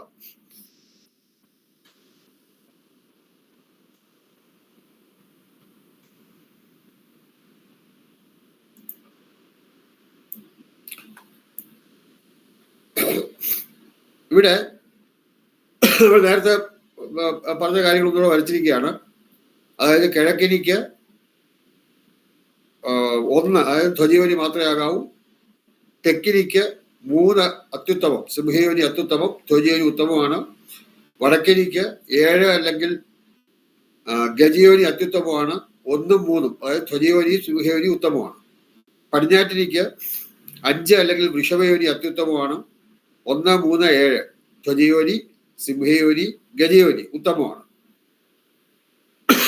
ഇനി നമ്മളൊരു വീട് വടക്ക് കിഴക്കോട്ട് മാറി വീട് വെക്കുന്നു, പുരയിടത്തിന്റെ വടക്ക് കിഴക്കോട്ട് മാറി വീട് വെക്കുന്നു. തെക്ക് പടിഞ്ഞാറൊക്കെ 8 എഴുതിയേക്കുന്നതാണ് ഇവിടെ വടക്ക് കിഴക്ക്.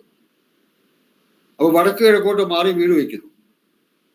അതിന് നേരെ എതിരെയുള്ള തെക്ക് പടിഞ്ഞാറോട്ടാണ് വീട് ഫേസ് ചെയ്യുന്നത്. അപ്പോൾ വടക്ക് കിഴക്കോട്ട് വീട് മാറി വരുന്നു. അപ്പൊ അതായത് കോൺ വീടാണത്. വടക്ക് കിഴക്കോട്ടൊക്കെ മാറിയിരിക്കുക, അത് തെക്ക് പടിഞ്ഞാറോട്ട് ഫേസ് ചെയ്യുക എന്നൊക്കെ പറഞ്ഞാൽ അതൊരു കോൺ വീട്, അല്ലെങ്കിൽ പിന്നെ നമ്മൾ കോൺ ഗൃഹം എന്ന് പറയും. അപ്പൊ അത് ശരിക്കും നല്ലതല്ല, അങ്ങനെയുള്ള വീടുകൾ നല്ലതല്ല. പക്ഷെ ചിലപ്പോൾ ചില കേസുകളിൽ അങ്ങനെയൊക്കെ വേണ്ടി വരും. അപ്പൊ അങ്ങനെ ഒരു വീട് ചെയ്യേണ്ടി വന്നിരിക്കട്ടെ. അത് വീട് ആ 8 എഴുതിയേക്കുന്ന വടക്ക് കിഴക്കോട്ട് മാറി നിൽക്കുന്നു. വീട് ഫേസ് ചെയ്യുന്നത് 4 എഴുതിയേക്കുന്ന തെക്ക് പടിഞ്ഞാറോട്ടാണ്. അങ്ങനെ ഒരു വീട് വന്നു കഴിഞ്ഞാൽ ആ വീട് ഇവിടെ ഒരു ആരോ വരുന്നത് നമുക്ക് ശ്രദ്ധിക്കുക.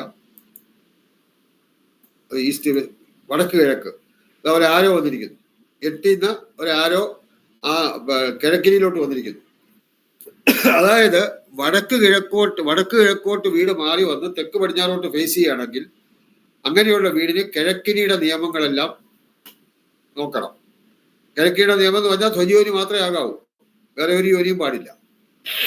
അപ്പൊ കിഴക്കിനിയുടെ നിയമങ്ങളൊക്കെ വടക്ക് കിഴക്കോട്ട് മാറി നിൽക്കുന്ന വീട്, കിഴക്കിനി കഴിഞ്ഞാൽ കിഴക്കോട്ട് മാറി നിൽക്കുന്നു, പടിഞ്ഞാറോട്ട് ഫേസ് ചെയ്യുന്നു. അല്ല വടക്ക് കിഴക്ക് എന്ന് പറയുന്നത് വടക്ക് കിഴക്കോട്ട് മാറി നിൽക്കുന്നു, തെക്ക് പടിഞ്ഞാറ് അല്ലെങ്കിൽ 4 എഴുതിയേക്കുന്ന തെക്ക് പടിഞ്ഞാറോട്ട് ഫേസ് ചെയ്യുന്നു. അങ്ങനെയുള്ള വീടുകൾക്ക് കിഴക്കിനിയുടെ നിയമങ്ങളെല്ലാം ബാധകമാണ്. അടുത്തത്, ഒരു വീട് തെക്ക് കിഴക്കോട്ട് മാറി വരുന്നു എന്നിരിക്കട്ടെ, അഗ്നിമൂലയുടെ ഭാഗത്തേക്ക് തെക്ക് കിഴക്ക് 2 എഴുതിയേക്കുന്നു, ആ തെക്ക് കിഴക്കോട്ട് മാറി വരുന്നു. നേരെ എതിരെയുള്ള വടക്ക് പടിഞ്ഞാറോട്ട് 6 എഴുതിയേക്കുന്ന വടക്ക് പടിഞ്ഞാറോട്ട് ഫേസ് ചെയ്യുന്നു, അഭിമുഖമായിരുന്നു. അങ്ങനെ വരികയാണെങ്കിൽ അതിന് അവിടെ ആരെ വരെ നോക്കുക, തെക്ക് കിഴക്കോട്ട് മാറി വരുന്നു, വടക്ക് പടിഞ്ഞാറോട്ട് ഫേസ് ചെയ്യുന്ന വീടിന് തെക്കിനിയുടെ നിയമങ്ങൾ, അവിടെ നിന്ന് ആരോ വന്നേക്കുന്നത് ക്ലോക്ക് വൈസ് ഡയറക്ഷനിൽ. അപ്പൊ തെക്കിനിയുടെ നിയമങ്ങളൊക്കെ അതിന് ബാധകമാണ്. അത് തെക്കിനി എന്ന് പറയുമ്പോൾ നമുക്കറിയാം സിംഹയോനി അത്യുത്തമവും ധ്വജയോനി ഉത്തമവും, അത് ഇതിലും ബാധകമാണ്. ഇനി നമുക്ക് 4 നോക്കാം. 4 എന്ന് പറഞ്ഞാൽ തെക്ക് പടിഞ്ഞാറാണ്. അപ്പൊ വീട് തെക്ക് പടിഞ്ഞാറോട്ട് മാറി നിൽക്കുന്നു, നേരെ എതിരെയുള്ള വടക്ക് കിഴക്കോട്ട് ഫേസ് ചെയ്യുന്നു, വടക്ക് കിഴക്കോട്ട് ദർശനമായിട്ട് വീട് വരുന്നു. അപ്പൊ അങ്ങനെയുള്ള വീടുകൾക്ക് അവിടുന്ന് ഒരു ആരോ 5 വരികയാണെങ്കിൽ നോക്കാം, ഇത് തെക്ക് പടിഞ്ഞാറാണ്. അവർ ആരോ നോക്കുക 5 വരും. അതായത് പടിഞ്ഞാറ്റിന്റെ നിയമങ്ങളൊക്കെ അതിനും ബാധകമാണ്. പടിഞ്ഞാറ്റിന്റെ നിയമങ്ങൾ എന്ന് പറഞ്ഞാൽ വൃഷഭയോനി അത്യുത്തമം 5 ശിഷ്ടം വരുന്ന വൃഷഭയോനി അത്യുത്തമം, 1, 3, 7 ശിഷ്ടം വരുന്ന ധ്വജയോനി, സിംഹയോനി, ഗജയോനി, ഉത്തമമാണ്. അപ്പൊ ആ നിയമങ്ങളൊക്കെ ഇതിനും ബാധകമാണ്. ഇനി നമ്മൾ 6 നോക്കുക. വടക്ക് പടിഞ്ഞാറ്.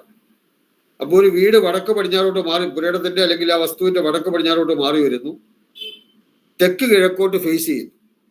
തെക്ക് കിഴക്ക് ദിശയിലേക്ക് അഭിമുഖമായിട്ടുള്ള വീട് അല്ലെങ്കിൽ ദർശനമായിട്ടുള്ള വീട്, അങ്ങനെയുള്ള വീട് വെക്കേണ്ടി വന്നാൽ അത് കോൺ വീടാണ്. അപ്പൊ അവിടെ ആരും അവിടെ വടക്ക് പടിഞ്ഞാറാണ്. ആ വടക്ക് പടിഞ്ഞാറിന് ആരും നോക്കുക, വടക്കിനിയുടെ നേർക്കാണ്. അപ്പൊ വടക്കിനിയുടെ നിയമങ്ങളൊക്കെ അതിന് ബാധകമാണ്. വടക്കിനിയുടെ നിയമങ്ങൾ എന്ന് പറഞ്ഞാൽ അത്യുത്തമം 7 അതായത് ഗജയോനി അത്യുത്തമം, 1, 3 അതായത് ധ്വജയോനിയും സിംഹയോനിയും ഉത്തമം. അപ്പൊ ആ നിയമങ്ങളൊക്കെ വടക്ക് പടിഞ്ഞാറോട്ട് മാറി തെക്ക് കിഴക്കോട്ട് ഫേസ് ചെയ്യുന്ന വീടിനും ബാധകമാണ്. അപ്പൊ ഇത് നമ്മൾ പ്രത്യേകം ശ്രദ്ധിക്കുക. ഇത് ഇവിടെ നിന്ന് വരച്ചോളുക.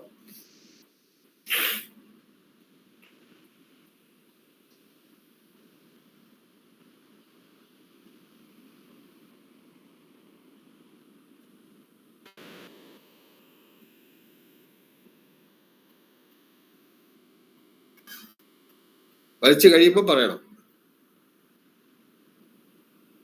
ആരോ ഇട്ടേക്കുന്നത് മറക്കരുത്, തെറ്റരുത്. എല്ലാ ആ 4 ആരോയും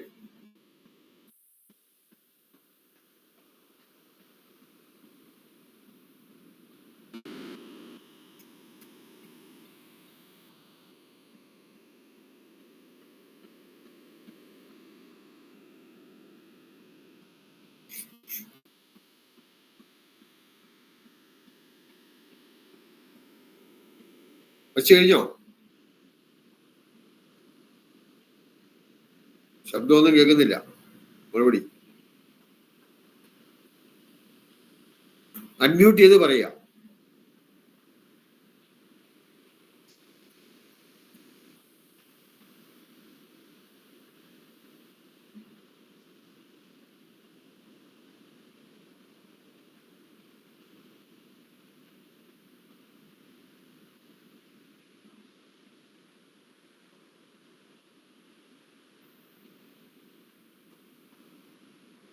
കഴിഞ്ഞില്ലേ ഇതുവരെ?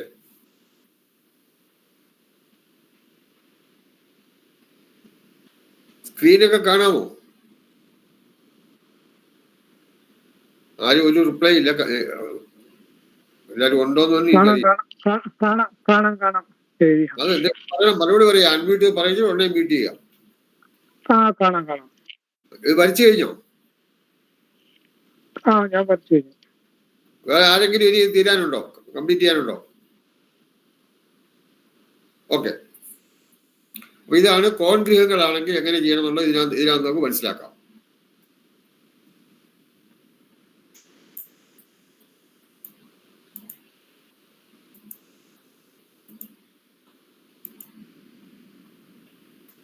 ഇതൊരു 4 കെട്ടിന്റെയാണ്. കിഴക്കിനി, വടക്കിനി, തെക്കിനി, പടിഞ്ഞാറ്റി, മധ്യഭാഗത്ത് കാണുന്ന അങ്കണം, 4 മൂലയ്ക്കും കോൺശാലകൾ. നോർത്ത് ഈസ്റ്റ് കോൺശാല, സൗത്ത് ഈസ്റ്റ് കോൺശാല, സൗത്ത് വെസ്റ്റ് കോൺശാല, നോർത്ത് വെസ്റ്റ് കോൺശാല, നടുക്ക് കാണുന്ന അങ്കണം.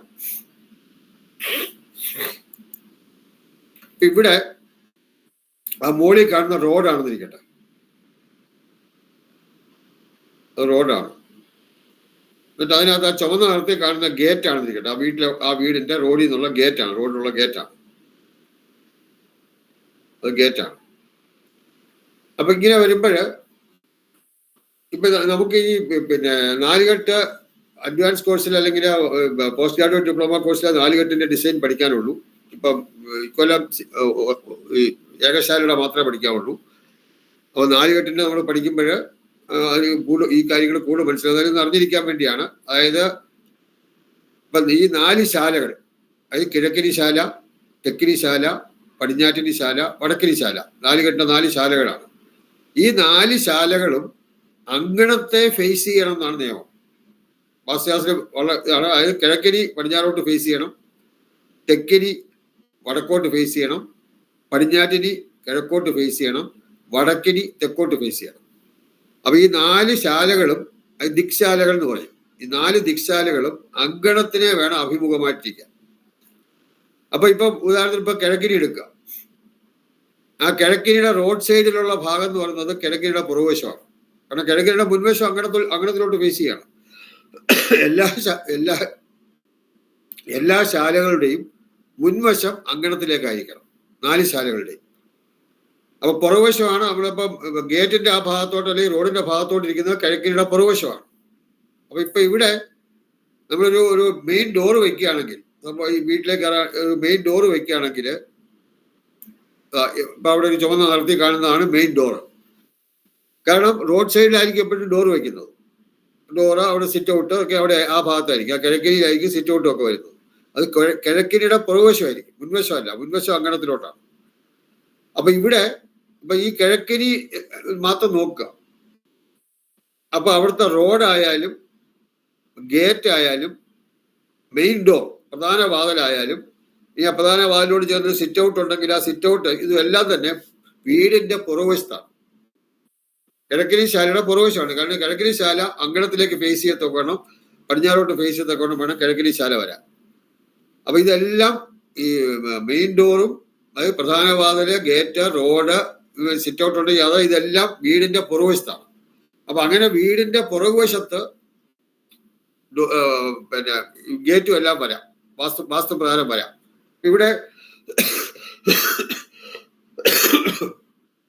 ഇതിപ്പോ ഒരു 4 കെട്ടിനെയാണ് നമ്മൾ നോക്കുന്നത്. ഇനിയിപ്പോ ഇവിടെ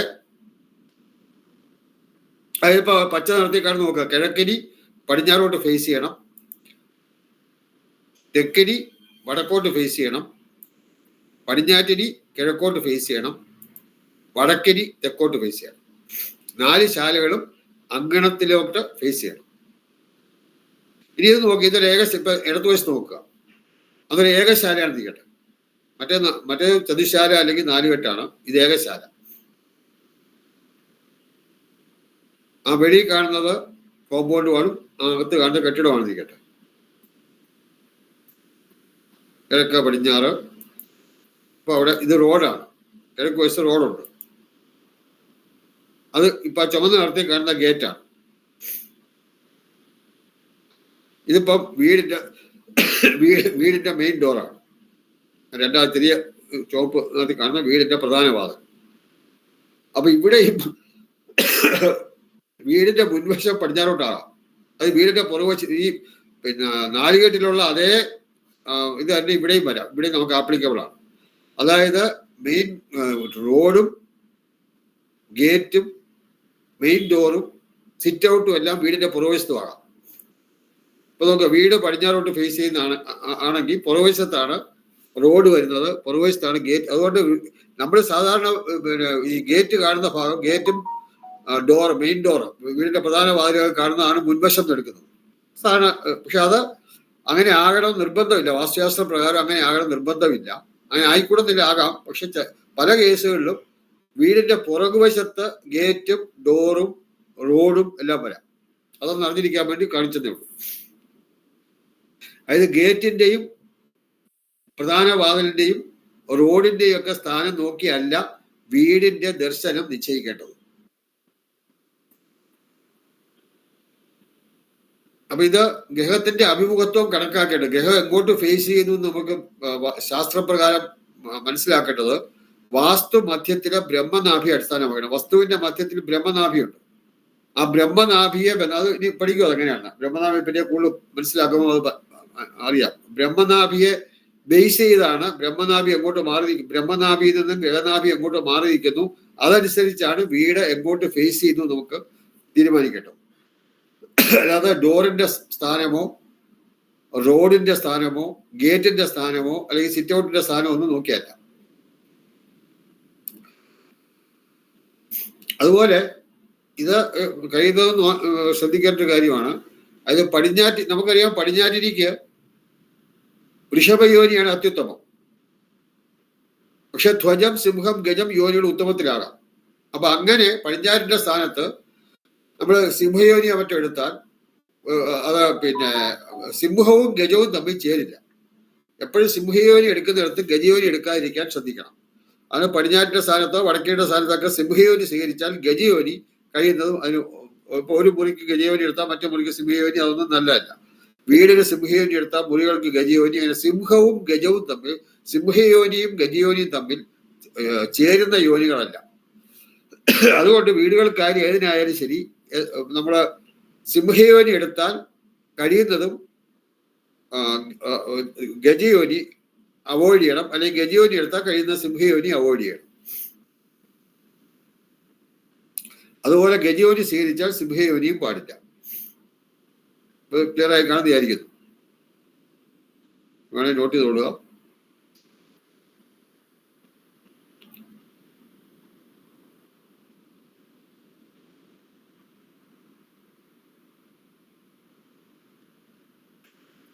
എഴുതി കഴിഞ്ഞാണെന്ന് വിചാരിക്കുന്നു. മാറ്റാമല്ലോ. ഓക്കെ.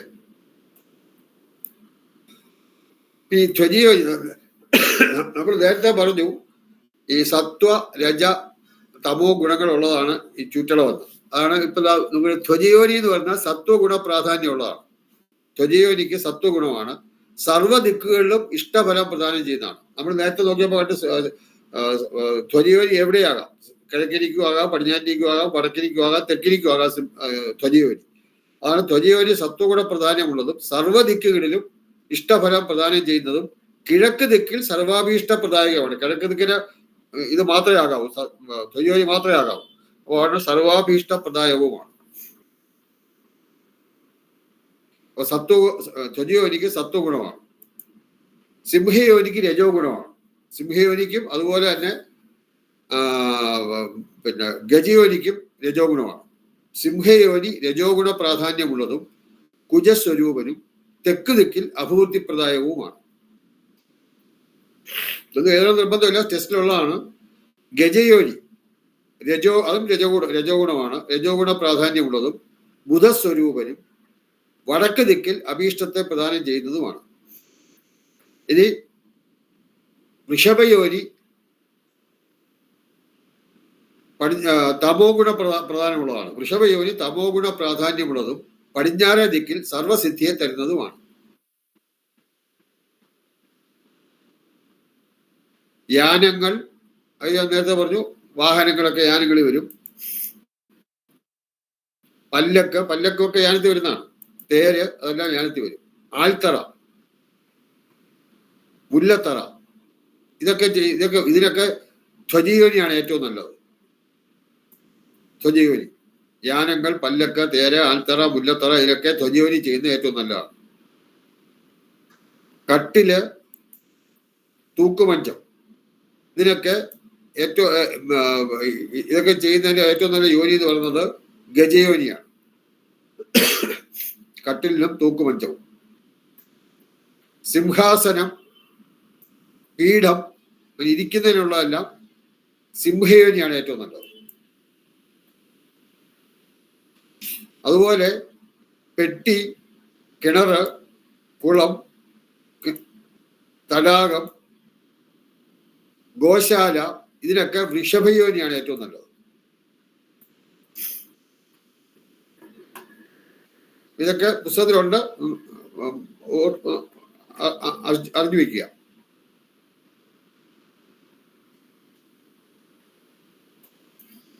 ത്വജയോനിക്ക് വേറൊരു പേരാണ് ഏകയോനി. കാരണം ചുറ്റളവ് കണ്ടിട്ട് യോനി കാണുമ്പോൾ ഒന്ന് ശിഷ്ടം വരുന്നതാണ് ത്വജയോനി. അതുകൊണ്ട് ഏകയോനി എന്ന് പറയും. സിംഹയോനിക്ക് ത്രയോനി എന്ന് പറയും. സിംഹയോനി കൂടാതെ വേറൊരു പേരാണ് ത്രയോനി. അതുപോലെ വൃഷഭയോനിക്ക് പഞ്ചമയോനി. ഗജയോനിക്ക് സപ്തമയോനി.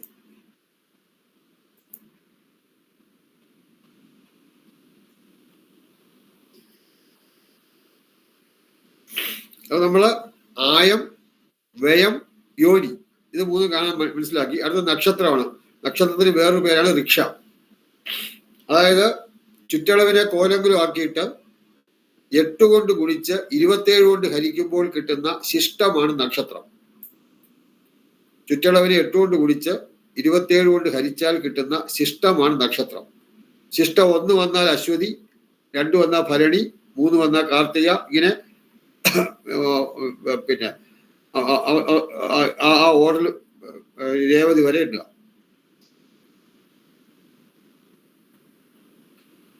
ശിഷ്ട 27 അല്ലെങ്കിൽ 0 വന്നാൽ രേവതി വരും.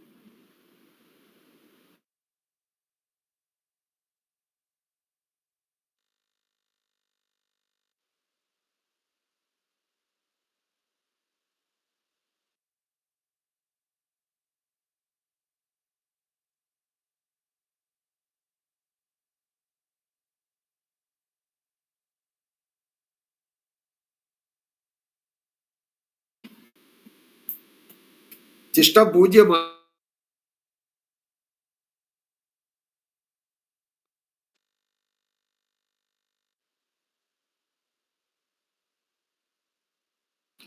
അപ്പൊ ഇത്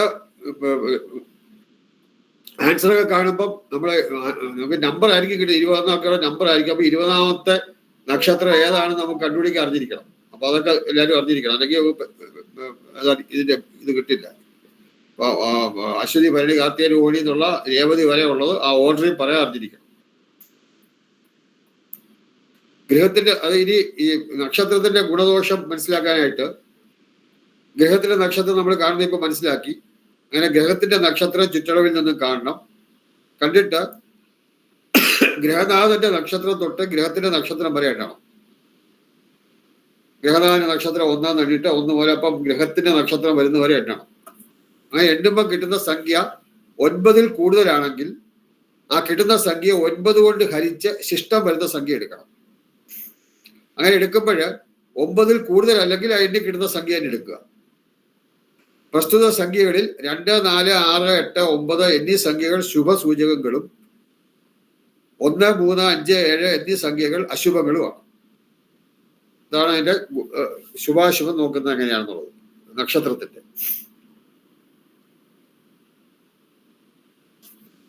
ഇതെല്ലാം പുസ്തകത്തിലുണ്ട്, എഴുതണമെന്നില്ല.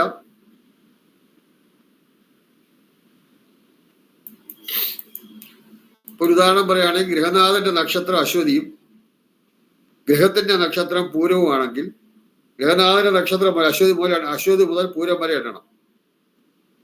ഗ്രഹനാഥന്റെ നക്ഷത്രം മുതൽ ഗ്രഹത്തിന്റെ നക്ഷത്രം വരെ എണ്ണുമ്പോൾ കിട്ടുന്ന സംഖ്യ സമം 11.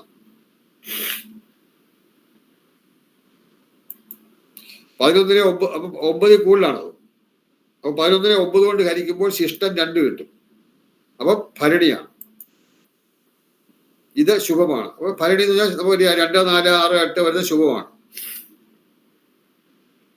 ഭരണിയല്ല, ശിഷ്ട 9 കൊണ്ട് ഹരിക്കുമ്പോഴത്തെ ശിഷ്ടമാണ് 2, അതായത് ശുഭമാണ്. അത് ശുഭാശുഭം നോക്കാൻ വേണ്ടിയാണ്.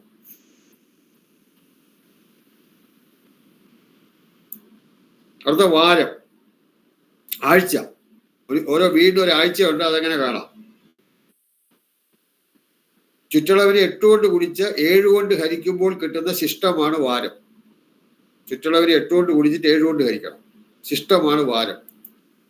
ശിഷ്ടം 1 വന്നാൽ ഞായർ, 2 വന്നാൽ തിങ്കൾ തുടങ്ങി 6 വന്നാൽ വെള്ളി, 7 വന്നാൽ 7 അല്ലെങ്കിൽ 0 വന്നാൽ ശനി. ശിഷ്ടം 0 ആയാൽ വാരം ശനിയാണ്.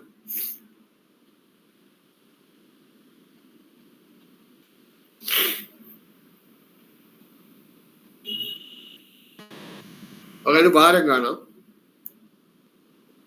തിങ്കൾ, ബുധൻ, വ്യാഴം, വെള്ളി എന്നീ വാരങ്ങൾ ഉത്തമങ്ങളാണ്. ബാക്കിയുള്ള ചൊവ്വയും ശനിയും നല്ലതല്ല. ചൊവ്വ, ശനി, ഞായർ ഇത് 3 നല്ലതല്ല.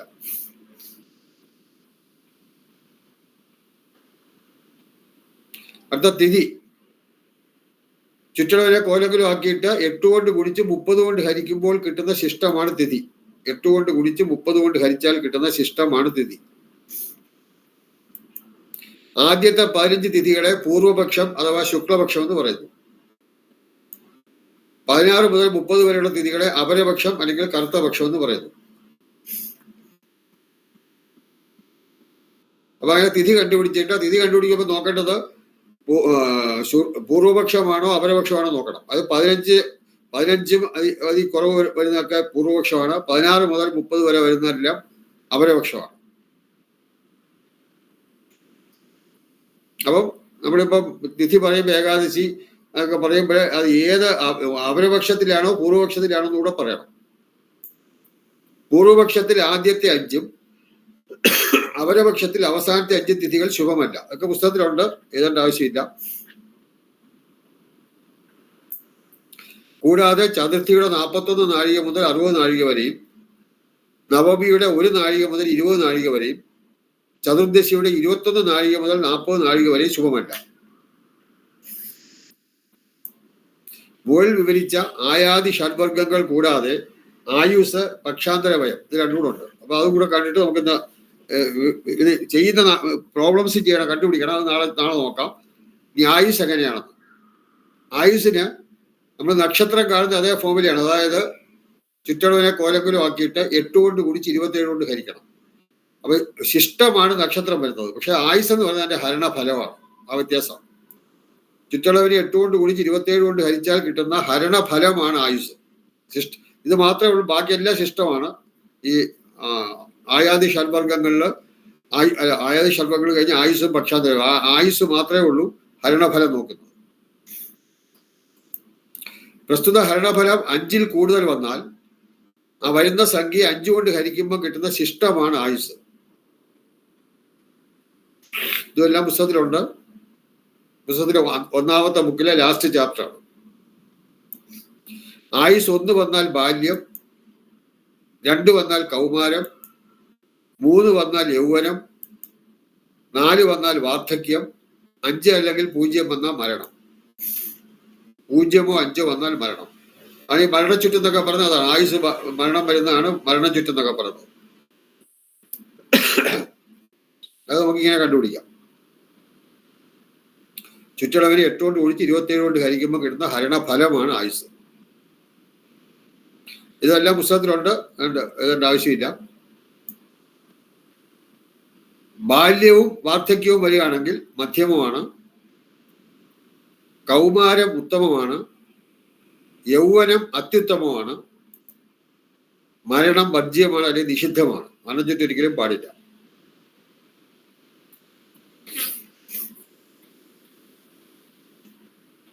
അടുത്ത ഇനി പക്ഷാന്തരം. ലാസ്റ്റ് പക്ഷാന്തരം എന്ന് പറഞ്ഞാല് ചുറ്റളവിനെ കോലങ്ങളും ആക്കിയിട്ട് 9 കൊണ്ട് ഗുണിച്ച് 10 കൊണ്ട് ഹരിക്കുമ്പോൾ കിട്ടുന്ന ശിഷ്ടമാണ് പക്ഷാന്തരവയം. ചുറ്റളവിനെ 9 കൊണ്ട് ഗുണിച്ച് 10 കൊണ്ട് ഹരിക്കുമ്പോൾ ആ ചുറ്റളവിനെ കോലങ്ങളും ആക്കിയിട്ട് 9 കൊണ്ട് ഗുണിച്ച് 10 കൊണ്ട് ഹരിക്കുമ്പോൾ കിട്ടുന്ന ശിഷ്ടമാണ് പക്ഷാന്തരവയം. ഇത് എപ്പോഴും നോക്കേണ്ട ആവശ്യമില്ല. നമുക്കറിയാം ആയത്തേക്കാൾ വ്യയം കുറഞ്ഞിരിക്കണം എന്ന് നമ്മൾ നേരത്തെ പറഞ്ഞു.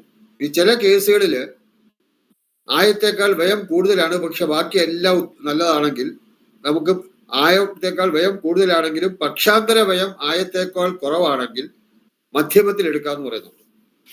ആയത്തേക്കാൾ വ്യയം കൂടുതലാണെങ്കിൽ തന്നെയും പക്ഷാന്തര വ്യയം ആയത്തേക്കാൾ കുറവാണെങ്കിൽ മധ്യമത്തിൽ എടുക്കാം. ആയത്തേക്കാൾ വ്യയം കൂടുതലുള്ള ചുറ്റിന് മറ്റെല്ലാം ഉത്തമമാണെങ്കിൽ പക്ഷാന്തര വ്യയം ആയത്തേക്കാൾ കുറവാണെങ്കിൽ പ്രസ്തുത ചുറ്റളവ് മധ്യമത്തിൽ സ്വീകരിക്കാവുന്നതാണ്. ഉത്തമമല്ല, ഉത്തമത്തിന് ആയത്തേക്കാൾ വ്യയം കുറവായിരിക്കണം.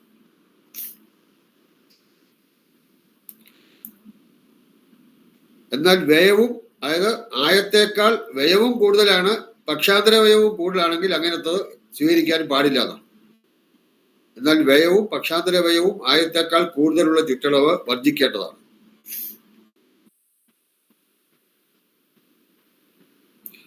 ഇതോടെ നമ്മൾ യോനി കൽപ്പന എന്നുള്ള ചാപ്റ്ററിന്റെ തിയറി പാർട്ട് കഴിഞ്ഞു. അടുത്ത ക്ലാസ്സിൽ നമ്മൾ പ്രോബ്ലംസ്, അതിന്റെ യായം വ്യയം ഒക്കെ കണ്ടുപിടി. ഇതിപ്പോ നമ്മൾ ജസ്റ്റ് അതിന്റെ തിയറി പഠിച്ചേ ഉള്ളൂ. ഇനി ചുറ്റളവ് അറിയാമെങ്കിൽ നമുക്ക് ആയവും വ്യയവും കണ്ടുപിടിക്കാനത് അടുത്ത ക്ലാസ്സിൽ നമ്മൾ ചെയ്യും. എന്തെങ്കിലും സംശയം ഉണ്ടെങ്കിൽ ചോദിക്കാം. ഇന്ന് പഠിച്ചതിലോ അല്ലെങ്കിൽ ജനറൽ ആയിട്ടുള്ള കാര്യങ്ങളിലോ എന്തെങ്കിലും സംശയം ഉണ്ടെങ്കിൽ ചോദിക്കാം. പറഞ്ഞില്ല ബാല്യം വാർദ്ധക്യം മധ്യമമാണ്. കേട്ടില്ല. ബാല്യം വാർദ്ധക്യം മധ്യമമാണ് ഇപ്പൊ ലാസ്റ്റ് പറഞ്ഞല്ലോ. ബാല്യവും വാർദ്ധക്യവും മധ്യമമാണ്. കൗമാരം ഉത്തമം. കൗമാരം ഉത്തമം. കേട്ടില്ല. കൗമാരം ഉത്തമം അല്ലേ? കൗമാരം ഉത്തമം അല്ല, കൗമാരം ഉത്തമം, യൗവനം അത്യുത്തമം. അപ്പൊ നമ്മളെ ശരിയാണ് ബാല്യത്തില് കണക്ക് കൊടുക്കുമ്പോ അത് എടുക്കാൻ പാടില്ലേ? ബാല്യമാണെങ്കിൽ മധ്യമമാണ്. മധ്യം ഗുണമില്ല പക്ഷെ ദോഷമില്ല. അപ്പൊ ഏറ്റവും ബെറ്റർ കൗമാരം. ഗുണദോഷ സമ്മിശ്രമാണ് ബാല്യം. ബാല്യവും വാർദ്ധക്യവും മധ്യമത്തിലെടുക്കാം. അപ്പൊ ഏറ്റവും ഉത്തമം നല്ലത് പറഞ്ഞത് ഈ കൗമാരം യൗവനമാണ്. ഈ രണ്ടുമാണ് അതില്ലേ? കൗമാരമാണ് ഉത്തമം, യൗവനം അത്യുത്തമം. ഏറ്റവും നല്ലതാണ്. ഏറ്റവും നല്ലത് യൗവനമാണ്. അപ്പൊ ചുരുക്കം യൗവനം ആദ്യം ഫസ്റ്റ് പ്രിഫറൻസ്. പക്ഷെ എപ്പോഴും നമുക്ക് യൗവനമൊന്നും കിട്ടിയെന്ന് വരില്ല. നമ്മുടെ പ്ലോട്ടിന്റെ അനുസരിച്ചുള്ള വീടിന്റെ അളവൊക്കെ നോക്കി വരുമ്പോൾ യൗവനമൊന്നും ചിലപ്പോൾ പലപ്പോഴും കിട്ടിയെന്ന് വരില്ല. ഫസ്റ്റ് യൗവനം, സെക്കൻഡ് കൗമാരം, പിന്നെ ബാല്യം, അങ്ങനെ വരാം. പിന്നെ ബാല്യം വാർദ്ധക്യം രണ്ടും പിന്നെ മധ്യമത്തിലാകാം. Okay, thanks sir. മറ്റെന്തെങ്കിലും സംശയം? ഇന്ന് പഠിച്ചതോ അല്ലാത്തതോ ജനറൽ ആയിട്ടുള്ള വാസ്തുവായിട്ട് ബന്ധപ്പെട്ട കാര്യങ്ങളും ചോദിക്കാം.